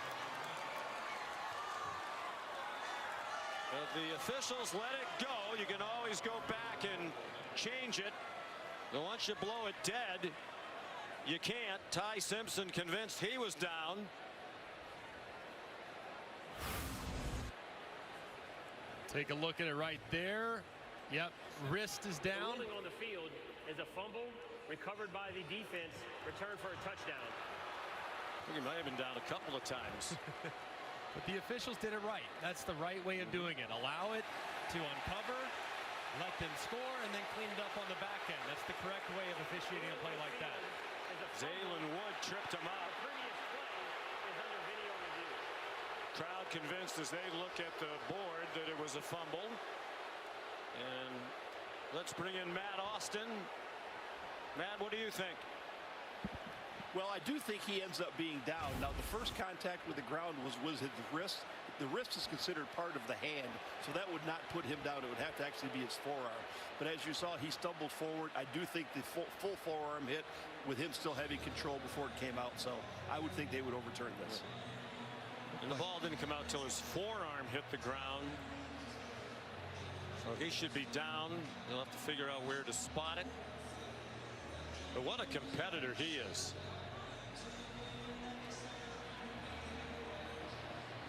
And by the way, a newcomer is a New York Yankee fan. Walked into our meeting yesterday in a Yankee t-shirt. Said, "How long have you been a Yankee fan?" So just a couple months. He went to New York with his dad on a quick trip in July before they both had to get to camp. Went to Yankee Stadium, had a chance to meet Aaron Boone and Aaron Judge. Said he was always a Derek Jeter fan after having seen a documentary about him. He was getting teased for being a couple of his friends called him a fake Yankee fan. After in our video presence. review, the runner's right forearm was down in possession.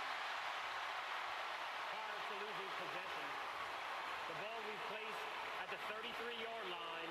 It'll be 2nd down and 15. He took a lot of heat for wearing that Yankee shirt. I just wonder, I wanted to ask him as one of our questions, had the Red Sox won game 3, would he have been rocking a Red Sox shirt? But I didn't feel like, no, you're a Red Sox guy, Sean. Yes. You know, apparently maybe he's a bit of a fair weather fan. I did not start becoming a Red Sox fan in late July. July 28th was not the time? No, Ty's quite a bit younger than I am.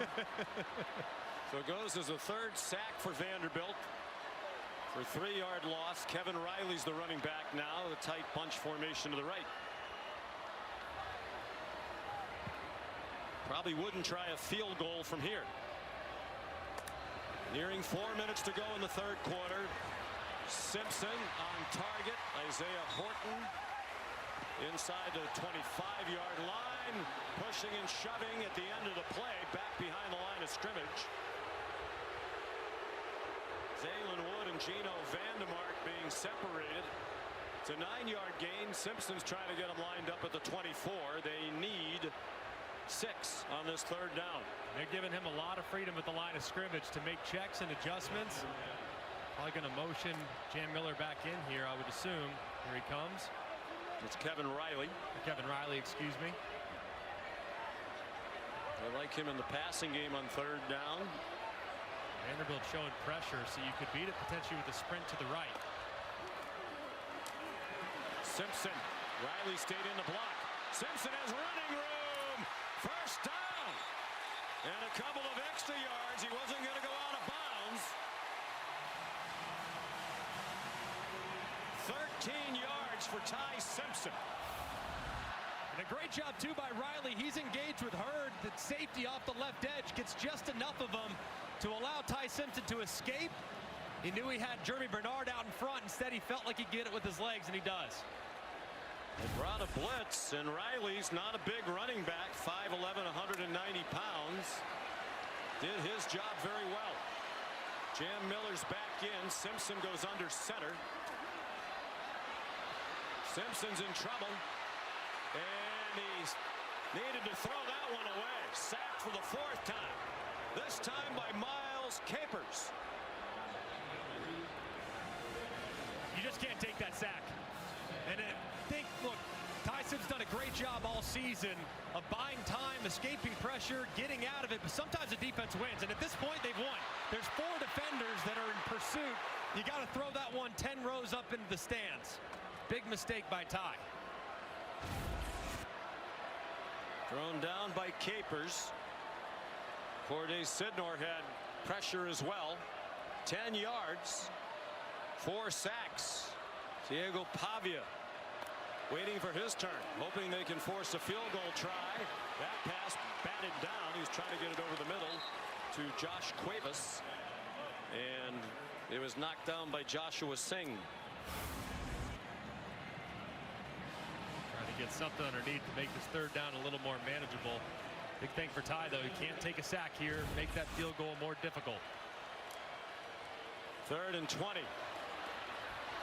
Checks it down. Jam Miller down way short of the 1st down. Duo of linebackers, Brian Longwell and Langston Patterson there.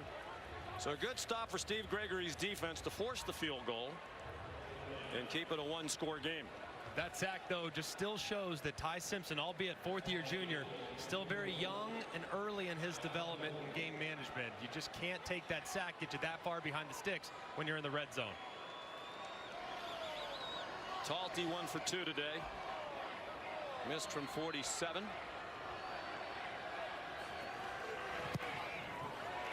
Inside of 40. He's still perfect for the year. That's a 30-yarder. They've made some progress, but Hurricanes fans want more. Connor Talty the kickoff, and it's a touchback. Diego Pavia's had some good moments today. It started early on the ground. The misdirection's just a thing of beauty. He rolled that running back out to the left. Look at him. Little cute counter with a lot of green grass out in front. Very nicely done. Then the RPO's been pretty good as well. See those 2 defenders sneak into the backfield, assuming run. He throws it right behind them. It's been pretty efficient, but there hasn't been the big play.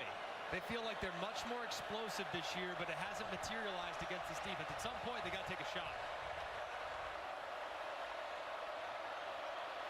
They've done very little since the first 2 drives. Pavia. You think that was a design run?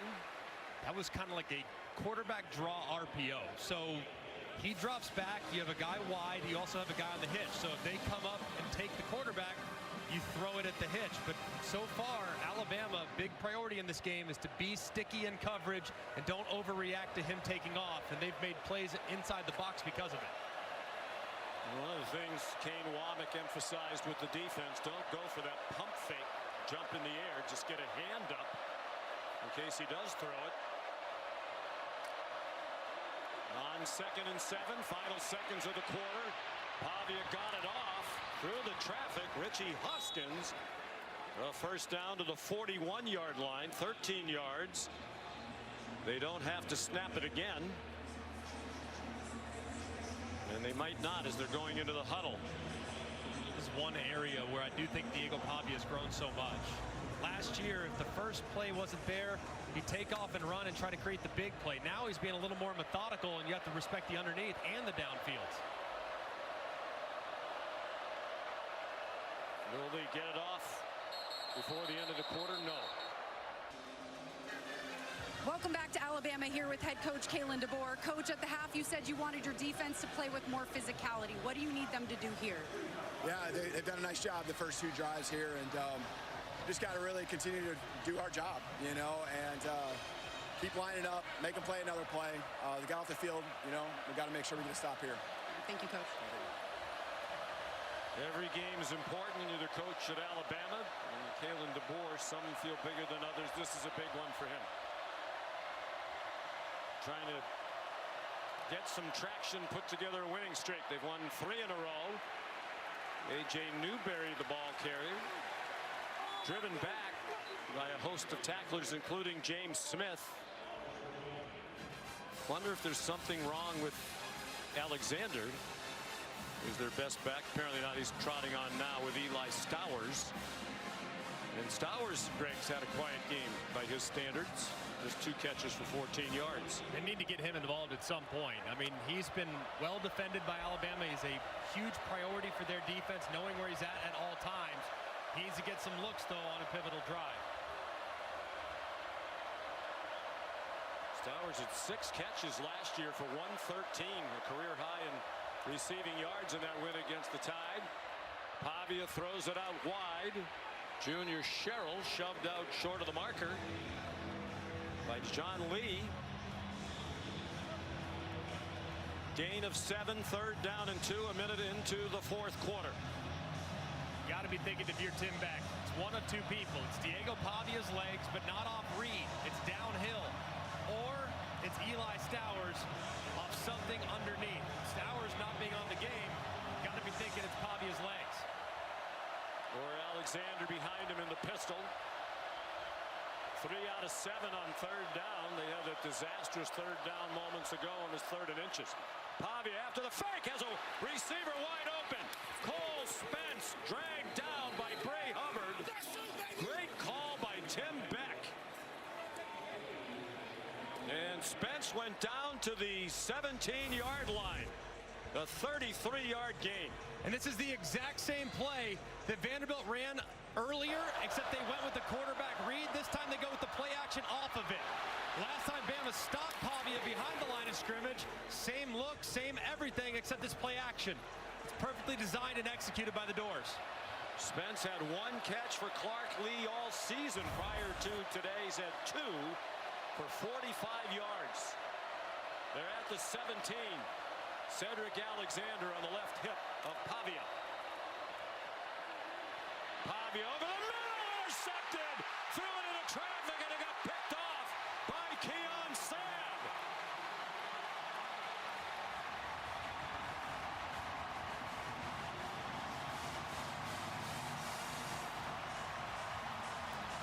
Tim Beck with a stunned look. He hasn't seen Diego Pavia do that very often. Forced it over to the middle.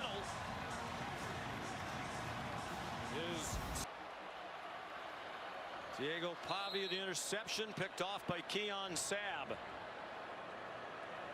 Both turnovers by Pavia have come in the red zone. Latzia Brooks goes in motion. Ty Simpson dumps it off. Blockers out in front of Kevin Riley. Good call by Ryan Grubb, well executed. Let's go back to that interception a moment ago. Vanderbilt has 3 guys into the boundary, which means Keon Sabb with this quarters poach coverage. He's poaching any in-breaking route. So what does he do? He sees it, jumps it right in front of it. That's a terrible mistake by Diego Pavia. Uncharacteristic. There's a flag down, and the throw goes over the head of Jeremy Bernard. Vanderbilt was offside. It was a freebie for Offside. Simpson. Defense, number 99. In the neutral zone at the snap. 5-yard penalty, remains first down. That play a moment ago by Pavia, you have to know against that defense, that backside safety is who you have to locate. If he moves towards the passing strength where he was moving, you have to work one-on-one to the left-hand side. And Pavia throws it right where they wanted him to, and Saab makes him pay. In a year and a half now with Vanderbilt, it's just the second multiple turnover game for Pavia. The other one was last year against Texas, then ranked number 5. 1st and 5. Simpson looked like he was going to run, lofted it out to Williams, and that's well defended by Brian Longwell. Loss of 1. The interception by Saab, his first of the season, is 3rd for Alabama. For a defensive player injury. He had 2 last year. He also had 2 for Michigan in 2023 when he was a member of the national championship team that beat Kalen DeBoer in the University of Washington. I know they're very happy to have Saab back too, because when he was lost last year against Tennessee with a foot injury, big absence in the back end. He's a great presence for him. Colby Taylor is the injured player for Vanderbilt. A lot of emotion coming in after Vandy's upset win against Alabama last year. Last year, Vanderbilt dominated the time of possession over 42 minutes. Today, a significant edge for Alabama. 3 for 3 in the red zone, while Diego Pavia has had 2 critical red zone turnovers. Colby Taylor helped off, favoring his left leg. Their starting cornerback is in the tent. 2nd and 5 for Alabama, up by 6, nearing 11 and a half to go. Simpson dunked it off. Rico Scott hit hard along the sideline by Dante Carter.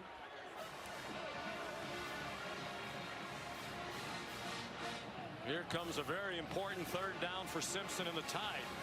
3rd down and 5 after no gain on that play to Scott. One thing we haven't seen throughout this game is an option route by Alabama's slot receivers. That's usually their go-to on 3rd and medium. You can build out of a bunch, you can have a condensed formation, but the option route has been their friend.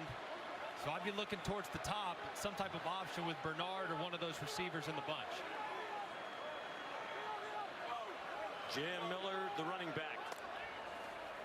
Commodores rush 4. They still flush Simpson. He's running out of room. Dumped it over the middle. 1st down. Isaiah Horton. Again, the ability of Simpson to extend the play, get somebody open, and he found the big target, Horton. He just never gives up on the play. It's poorly protected up front, flushes him into the boundary, but he just gets rid of it before he goes out of bounds.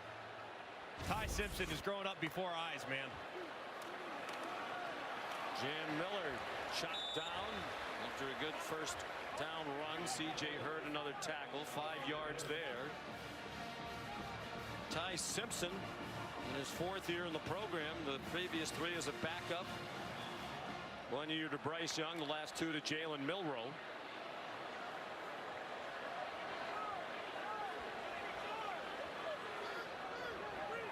He has become a leader of this team.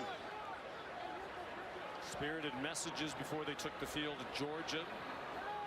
He was one of the team leaders who galvanized this squad after the loss at Florida State to start the year. Good job by Miller, able to stay on his feet. And they're going to mark him about a foot short of the 1st down. Another tackle for Jalen Stone, has played very well in the middle of that Vanderbilt defense. Junior from Decatur, Georgia. They're lining up quickly. They put Simpson under center. And he found a crease off left tackle for a 1st down to the Vandy 44. That was a really heads-up play by Ty Simpson. Vandy stopping the QB sneak. Had 3 or 4 guys right inside. So what does Ty do? Sees the bubble to the left over the left tackle. He decided to take that sweet sneak right outside, and that leads to the conversion.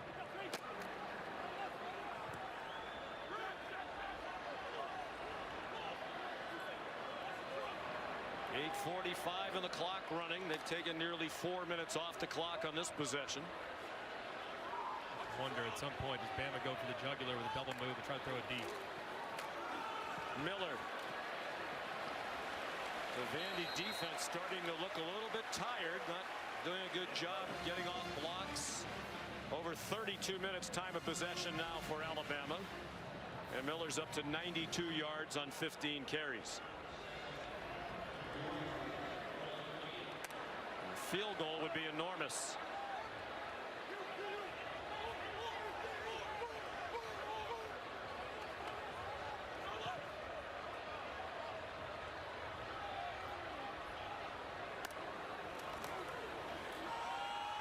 Miller bounced outside. First down at the 30-yard line. Jalen Lackey made the tackle, the cornerback. 9 yards. That gets Miller up to 102. This is a great job by Jam Miller. You'll see the defensive end work inside. He bounces it to the outside. This is beautifully done. Kind of sets him up, very patient. Boom, right to the outside where there's a lot of room.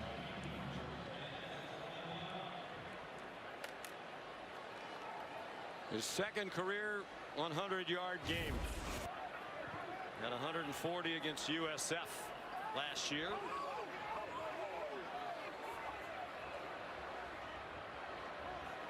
This would be considered fringe of field goal range given Talty's history.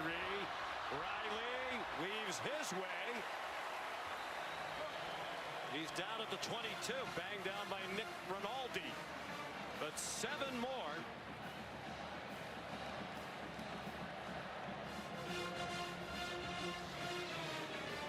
This is just a statement drive from Alabama. Just nursing the clock, allowing that offensive line to go to work and trying to take advantage of this depleted or this tired Vanderbilt defensive front. Now been on the field for more than 33.5 minutes. 10th play of the drive. Riley cannot escape. Did well to get to the 20-yard line. Sing and Stone there again. It's amazing how Alabama has kind of taken Vanderbilt's plan from last year and tried to implement it themselves. Bama last year had just 45 offensive snaps. Now, with just 6 minutes remaining, Vanderbilt and Diego Pavia have snapped the ball offensively just 40 times to Alabama's 61. So fatigue started to set in for the Doors.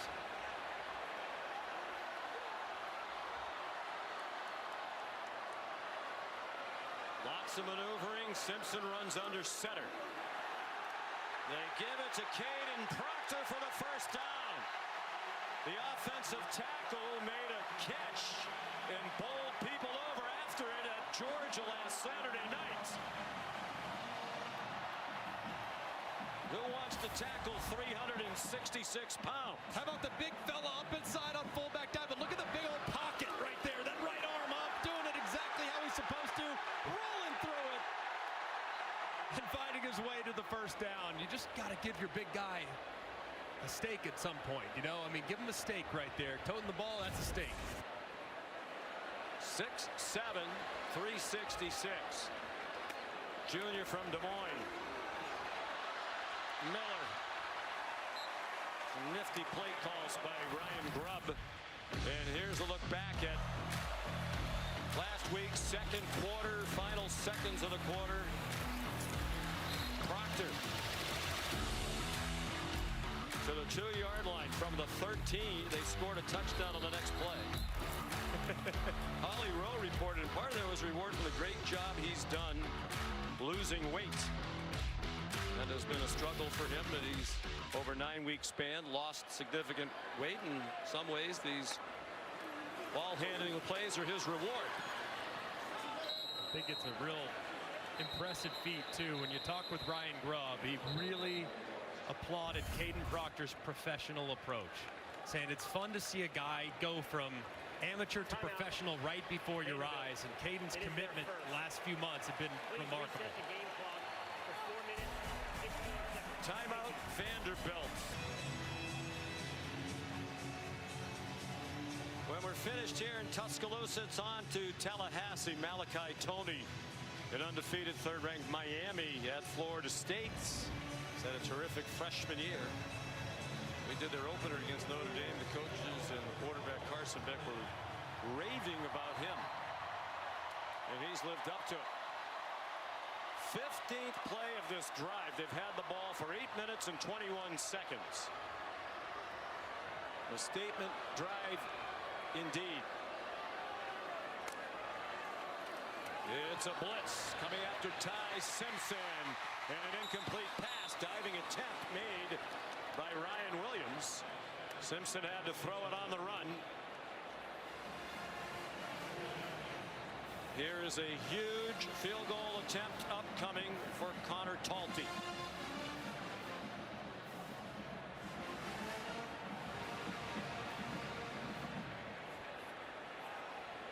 Keep an eye on Emmanuel Davey. 8 career block kicks, 7 of them at Cornell. They had one this year against Georgia State. He missed from 47. Good from 38 and 30. He hasn't missed from inside of 40 this year. This is from 30 and a 2-score lead. A 15-play, 8.5-minute drive gives them a 2-score lead, up by 9 with 4:08 to go. Just a throwback drive for Kalen DeBoer. I mean, you watch Alabama win 1 million games in this building for the last 20 years. It was drives like that. Physically imposing along the line of scrimmage, committed to the run, timely third down conversions, and just sucking the life out of the opposition on the opposite sideline. Just a tremendous drive there for the Tide. Ty Simpson, 23 for 31 for 340 yards, 2 touchdowns, and his first career interception. 27 plays over the last 2 drives. They've had the ball for just about 14.5 minutes in that span. Talty will kick off to Trey Richardson.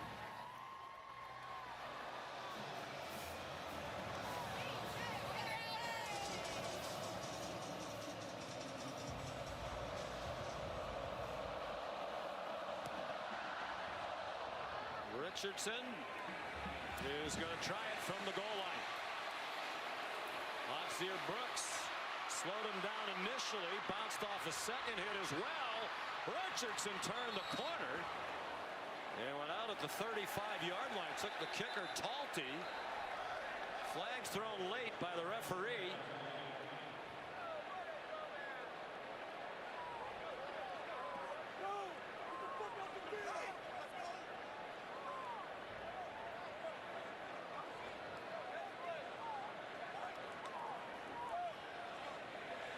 A low penalty game, something we haven't said very often this year. Personal foul, unnecessary roughness, receiving team number 92. The penalty will be enforced half the distance to the goal from the spot of the foul.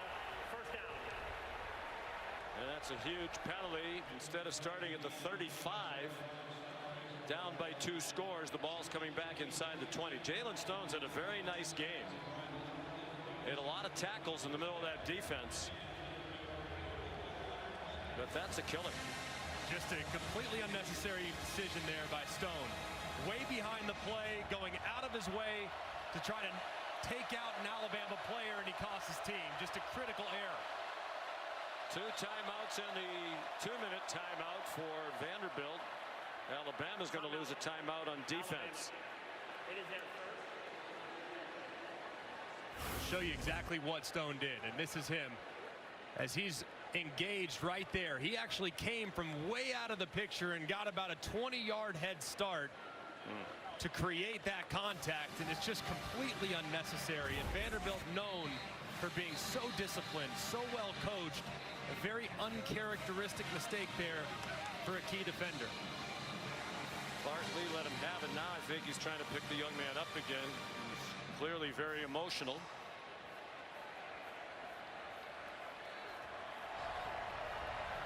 It didn't look like a lot to me. I mean, it did happen when the return man was out of bounds, but looked like there was a little help in selling the call from the Alabama player. So 1st and 10 after the Bama timeout. Pavia had to get rid of it. Intended for Junior Sherrill.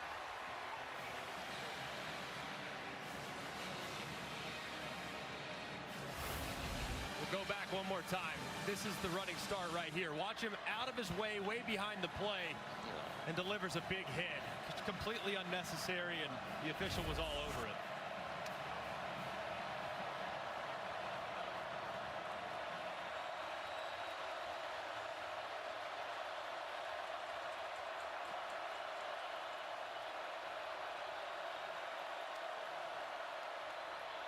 Pavia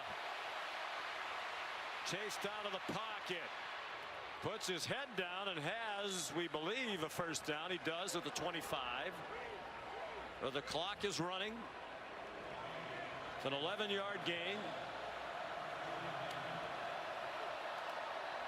He got him lined up quickly. He had Alexander on a check down, goes to Sherrill instead. But they still haven't made it to the point they would have had it after the kickoff had there not been a penalty. Still 3:19 to go. Still very important for Alabama in coverage. Pavia, they'll let him run. It's still a two-score game. They need to be very disciplined in coverage and let those pass rushers get home. Don't try to be a hero and uncover and allow the big play over the top. Clock is running. Pavia took his time on that play. Keon Sabb came on a blitz. He grabbed Pavia as he was going to throw it, and it's an incomplete pass. What a quarter for Sabb. He had the big interception in the red zone, and now a pass breakup as Pavia could not get out of his grasp. Just great strength there shown by Sabb. Pavia is so strong, usually can survive that type of grab. Sabb maintains control and drops the quarterback.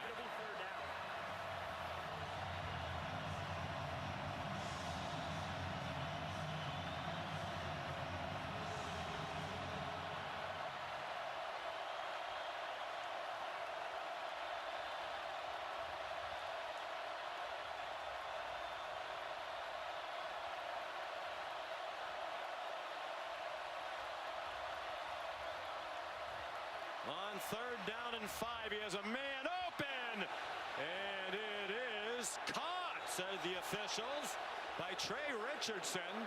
Alabama sideline nearest to it. Thought that bounced in. Pavia is going to get him lined up quickly. That's not a catch. The ruling on the field is a completed catch. The previous play is under video review. It shouldn't take in review. It was pretty. As a matter of fact, you could read Kalen DeBoer's lips. You saw that, saying to the line judge right in front of him, Jeremiah Harris, that was clear as a bell. Very clear, but actually in some ways a bit of a blessing in disguise for Alabama's defense. Now their pass rushers get 30 seconds, 45 seconds to kind of catch their breath, calm down a little bit, and then re-rack for that final push. So I think in this situation, while frustrated it's not called correctly initially, it does actually help Alabama's defensive front some. You saw that. After video review, So did 100,000 others. Ball hit the ground prior to possession. It'll be 4th down and 5 at the 29.5-yard line, and the clock will start on the snap. Diego Pavia, the famous quote during the week, if we play our game, it won't be close. He has not played his game today. 2 red zone turnovers, and that is an instance where he had a receiver wide open on a play they needed to have, and he threw the ball short.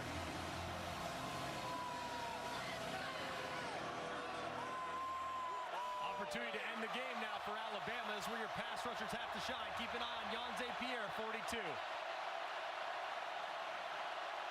Alexander, the running back. Last chance for Pavia and Vanderbilt. Sabb, another blitz. Diego throws another interception. There is a flag down. Xavier Mincy bringing it back. Then he gets hit out of bounds by Bryce Henderson, the tackle.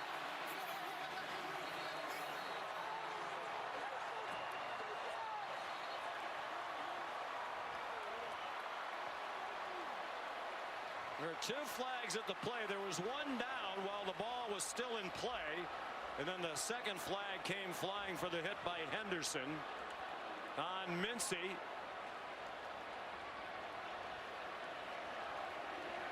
Now, I guess in that instance, Greg, you can't blame Pavia. I mean, it's fourth down. You got to throw it someplace. You have to make a play, take a chance. There are fouls on each team during the play. Prior to the pass, holding, defense number 14. That 10-yard penalty will be enforced from the previous spot and includes a first down. After the play, personal foul, unnecessary roughness, passing team number 55. The 15-yard penalty will be enforced after enforcing the defensive hold. First down, Vanderbilt.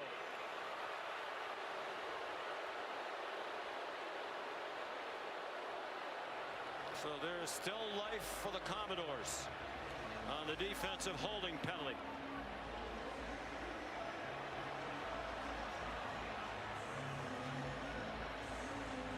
I think they might have called the wrong number because it looked like it might have been Mincy who was the one that ultimately made the play. It looked like might have grabbed the jersey as the receiver was trying to break free, but in return, the late hit backs Vandy up again. Yeah, the two personal foul penalties have been huge. The one at the end of the kickoff, and that hit out of bounds. They have the ball, but they're back on the 25-yard line and running out of time. 2.5 minutes to go. Richardson, transfer from Division II Washburn in Kansas, gets 6. Justin Jefferson, another tackle. Pavia gets him lined up quickly. The dink and dunk isn't going to get it done. He has Stowers running down the middle of the field, run over his head, and threw it to Hoskins instead. Too high for him. Jay Kirkpatrick Jr. part of the coverage. They have plenty of crimson shirts around the Vanderbilt receivers.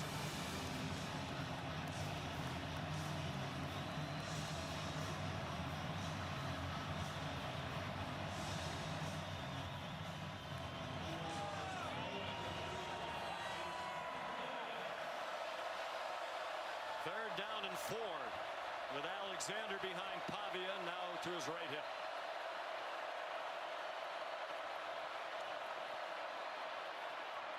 Stowers the catch.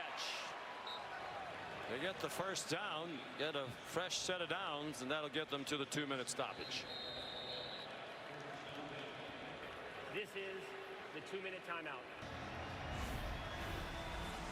You're watching the SEC on ABC. The big number today, the 36-22 time of possession for Alabama. That was under 18 minutes in the loss to Vandy last year in Nashville.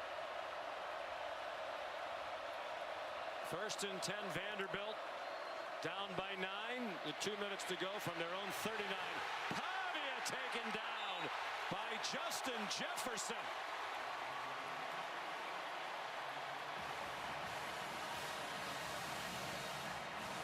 Vandy's not trying to use a timeout here, especially considering how far downfield those receivers were. That's through the hands of Stowers, who has not had a good day. They've had this ball for 10 plays. They've moved it 14 yards. 2 personal fouls hurt.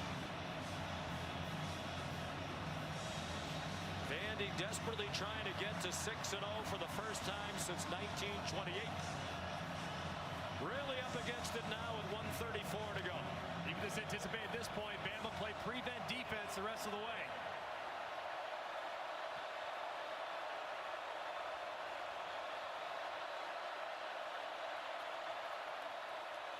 Third down, 21. Pavia throws on the run, and it's broken up and almost intercepted by Zabian Brown. Looked like Brown was going to secure it, but Richardson does a great job throwing a shoulder in there to dislodge the football.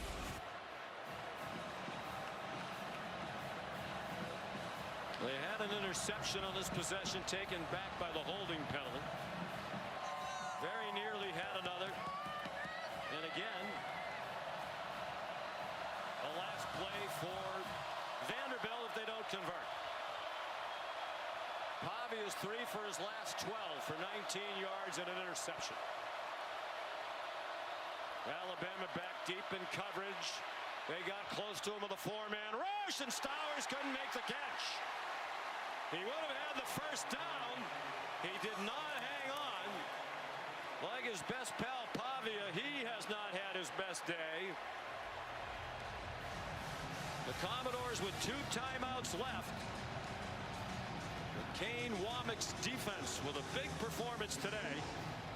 And Alabama's on the verge of 4 wins in a row and going to 2-0 in the SEC for the 9th time in the last 10 years. And it was a great effort by Stowers and Pavia just to give him a chance on 4th and forever. And Kane Womack has done a fantastic job throughout this game. Got gashed early with a couple big runs. Defense then settled in. He made some tweaks and adjustments. Secondary played better in run support. And they, for the most part, shut Vandy down these last 3 quarters. Out of the gun, Jam Miller to the 24. Clark Lee will use one of his 2 remaining timeouts.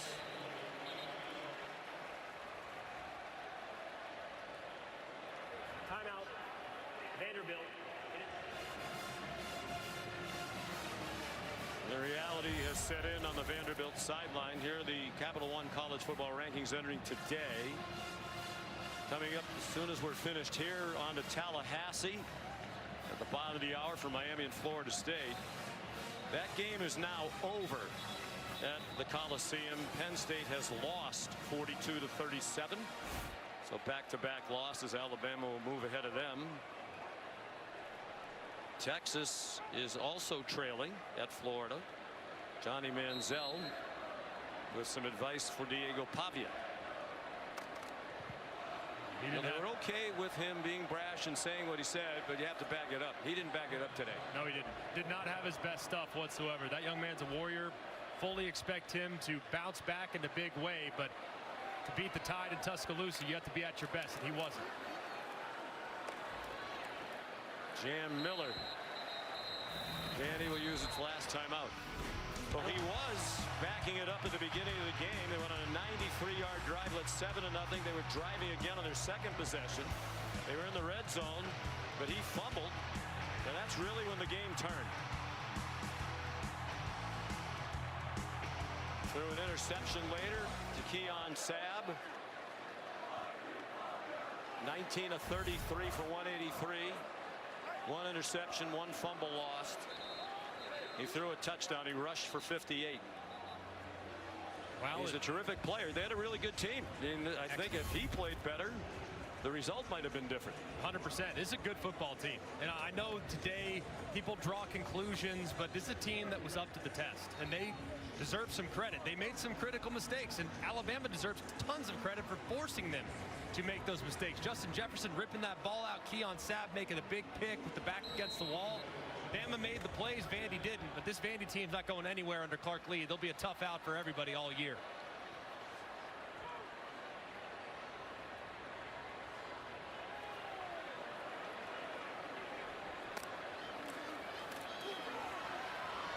Miller stopped short of the first down.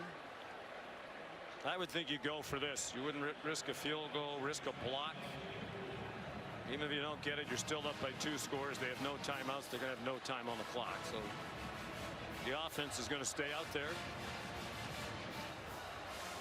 Well, you live here. You played here. What's the temperature now of Kalen DeBoer? I think people are starting to see the fruits of the team's labor. And I think they're starting to see, hey, it's a team that can go and compete and play with anybody. And I think since the Florida State game, which was a rude awakening for everybody, the response has been tremendous. The edge that you've referenced throughout the show, Sean, has been tremendous as well. And they have an inspired team with a great leader and a great coach and a quarterback that's playing as well as anybody in college football right now. Well, Ty Simpson said, and we asked him, does it bother you and your teammates, the heat that Kalen DeBoer is getting? He said, well, it would have happened to anybody who replaced Nick Saban.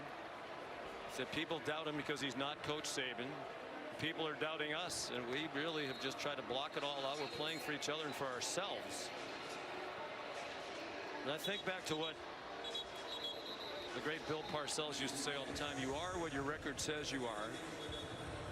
If this stays in the win column, Kalen DeBoer as a head coach is going to be 117 wins and 17 losses.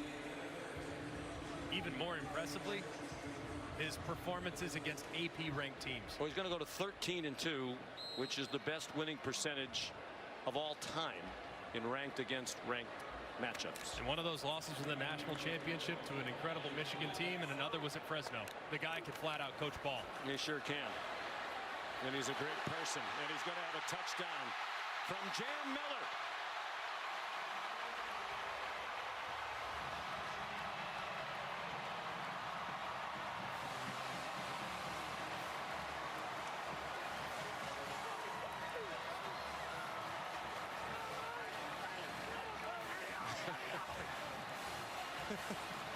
It seems we say it every week. That score was meaningful to a lot of people. Many people. Many people. A whole bunch of people.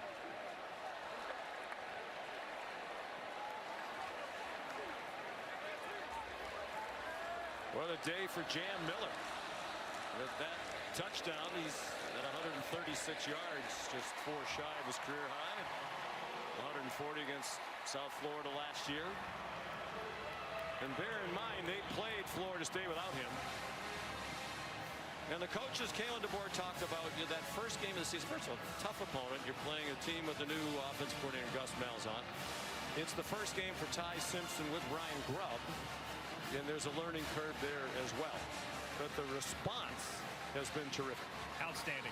And it's not what happens, it's how you respond. And that's been the rallying cry for the team. And look, the Florida State game was a tough game. That's an inspired opponent that had that game circled for 2 years against a great quarterback, a really good offensive coordinator in Gus Malzahn, and a really good coach in Mike Norvell in a hostile setting. So this, I think, has been tremendous these last few games to see how this team has rallied together, ignored the outside noise, and focus on the task at hand. That's performing at a high level.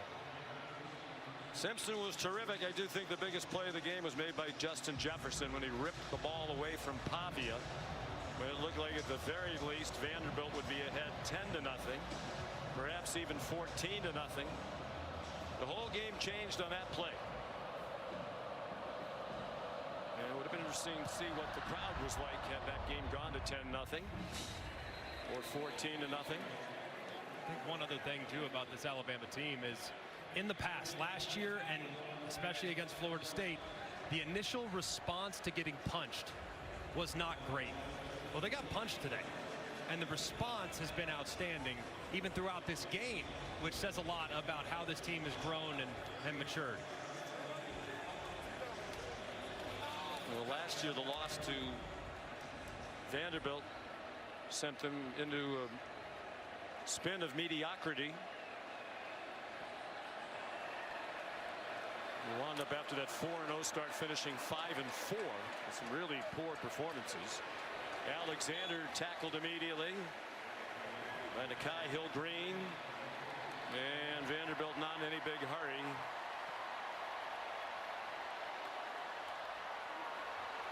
Last play, barring a penalty, Pavia on target.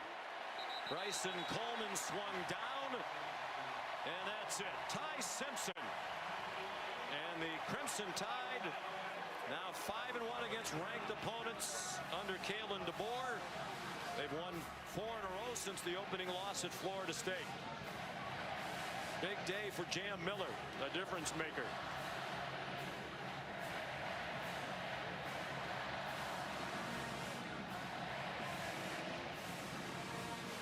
You know, we talk about Pavia saying what he said. He was being true to himself. Yeah. And I don't think Clark Lee would want to change that. Matter of fact, he said he had no problem with it, and he'll continue to be that way. And it's that attitude that has helped turn this program around. No denying that. And you also saw how many Alabama players went over to dap him up. There is respect that Alabama has for that young man.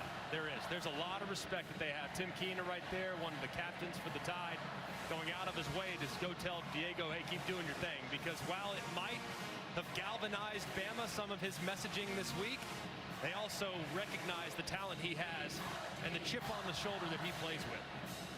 How much more could his comments really have galvanized them? I mean, they lost to this team last year. Clark Lee showing his respect for Ty Simpson. Deservedly so. Ty Simpson is vaulting to the top of a lot of Heisman lists, and he's with Molly. Thank you, Sean. Ty, running back Jam Miller with that touchdown to seal it, over 100 yards rushing today. What kind of physicality did you see from the line of scrimmage in the run game today? Yeah, you know, we challenged the guys up front all week, right? You know, everybody was like, they can't run the ball, they can't run the ball. Well, you know, we ran for over 100 yards a night, man. The guys up front did such a good job. You know, really proud of Jam and Kevin, the way they run. But all credit to those guys up front. We couldn't have done it without them, and, you know, I'm really, really proud, and we just got to do it again next week. Vanderbilt punched early, but you guys certainly punched back. What kind of maturity did you see out of yourself in this group? Yeah, you know, I say all the time, right? Like, our group is resilient, you know, through all the stuff that we've been through, and I told them on the sideline, like, hey, it's going to be a heavyweight fight, man. You know, we got to keep punching. Mr. Man! We got to keep punching. You know, they're a good team, and in the SEC, right? You know, every week's a hard week. We'll see those guys again. I mean, just a ton of respect for those guys, but a ton of respect for my teammates. Your defense with timely turnovers that changed this game. How motivated was that group today? All week, man. They were so motivated. I'm so happy and so proud of them. You know, Coach Womack did such a good job in the defensive staff. D-Law and Tim Keenan, hey, appreciate it, man. Appreciate it. Thanks. You know, they challenged them all week. You know, we told them, like, last week or last year, right, you know, is gone, but it's never forgotten. We knew how, you know, we came, but we're going to make sure that, you know, that doesn't happen again. Congrats on the win. Thank you. God bless. Sean. Come on.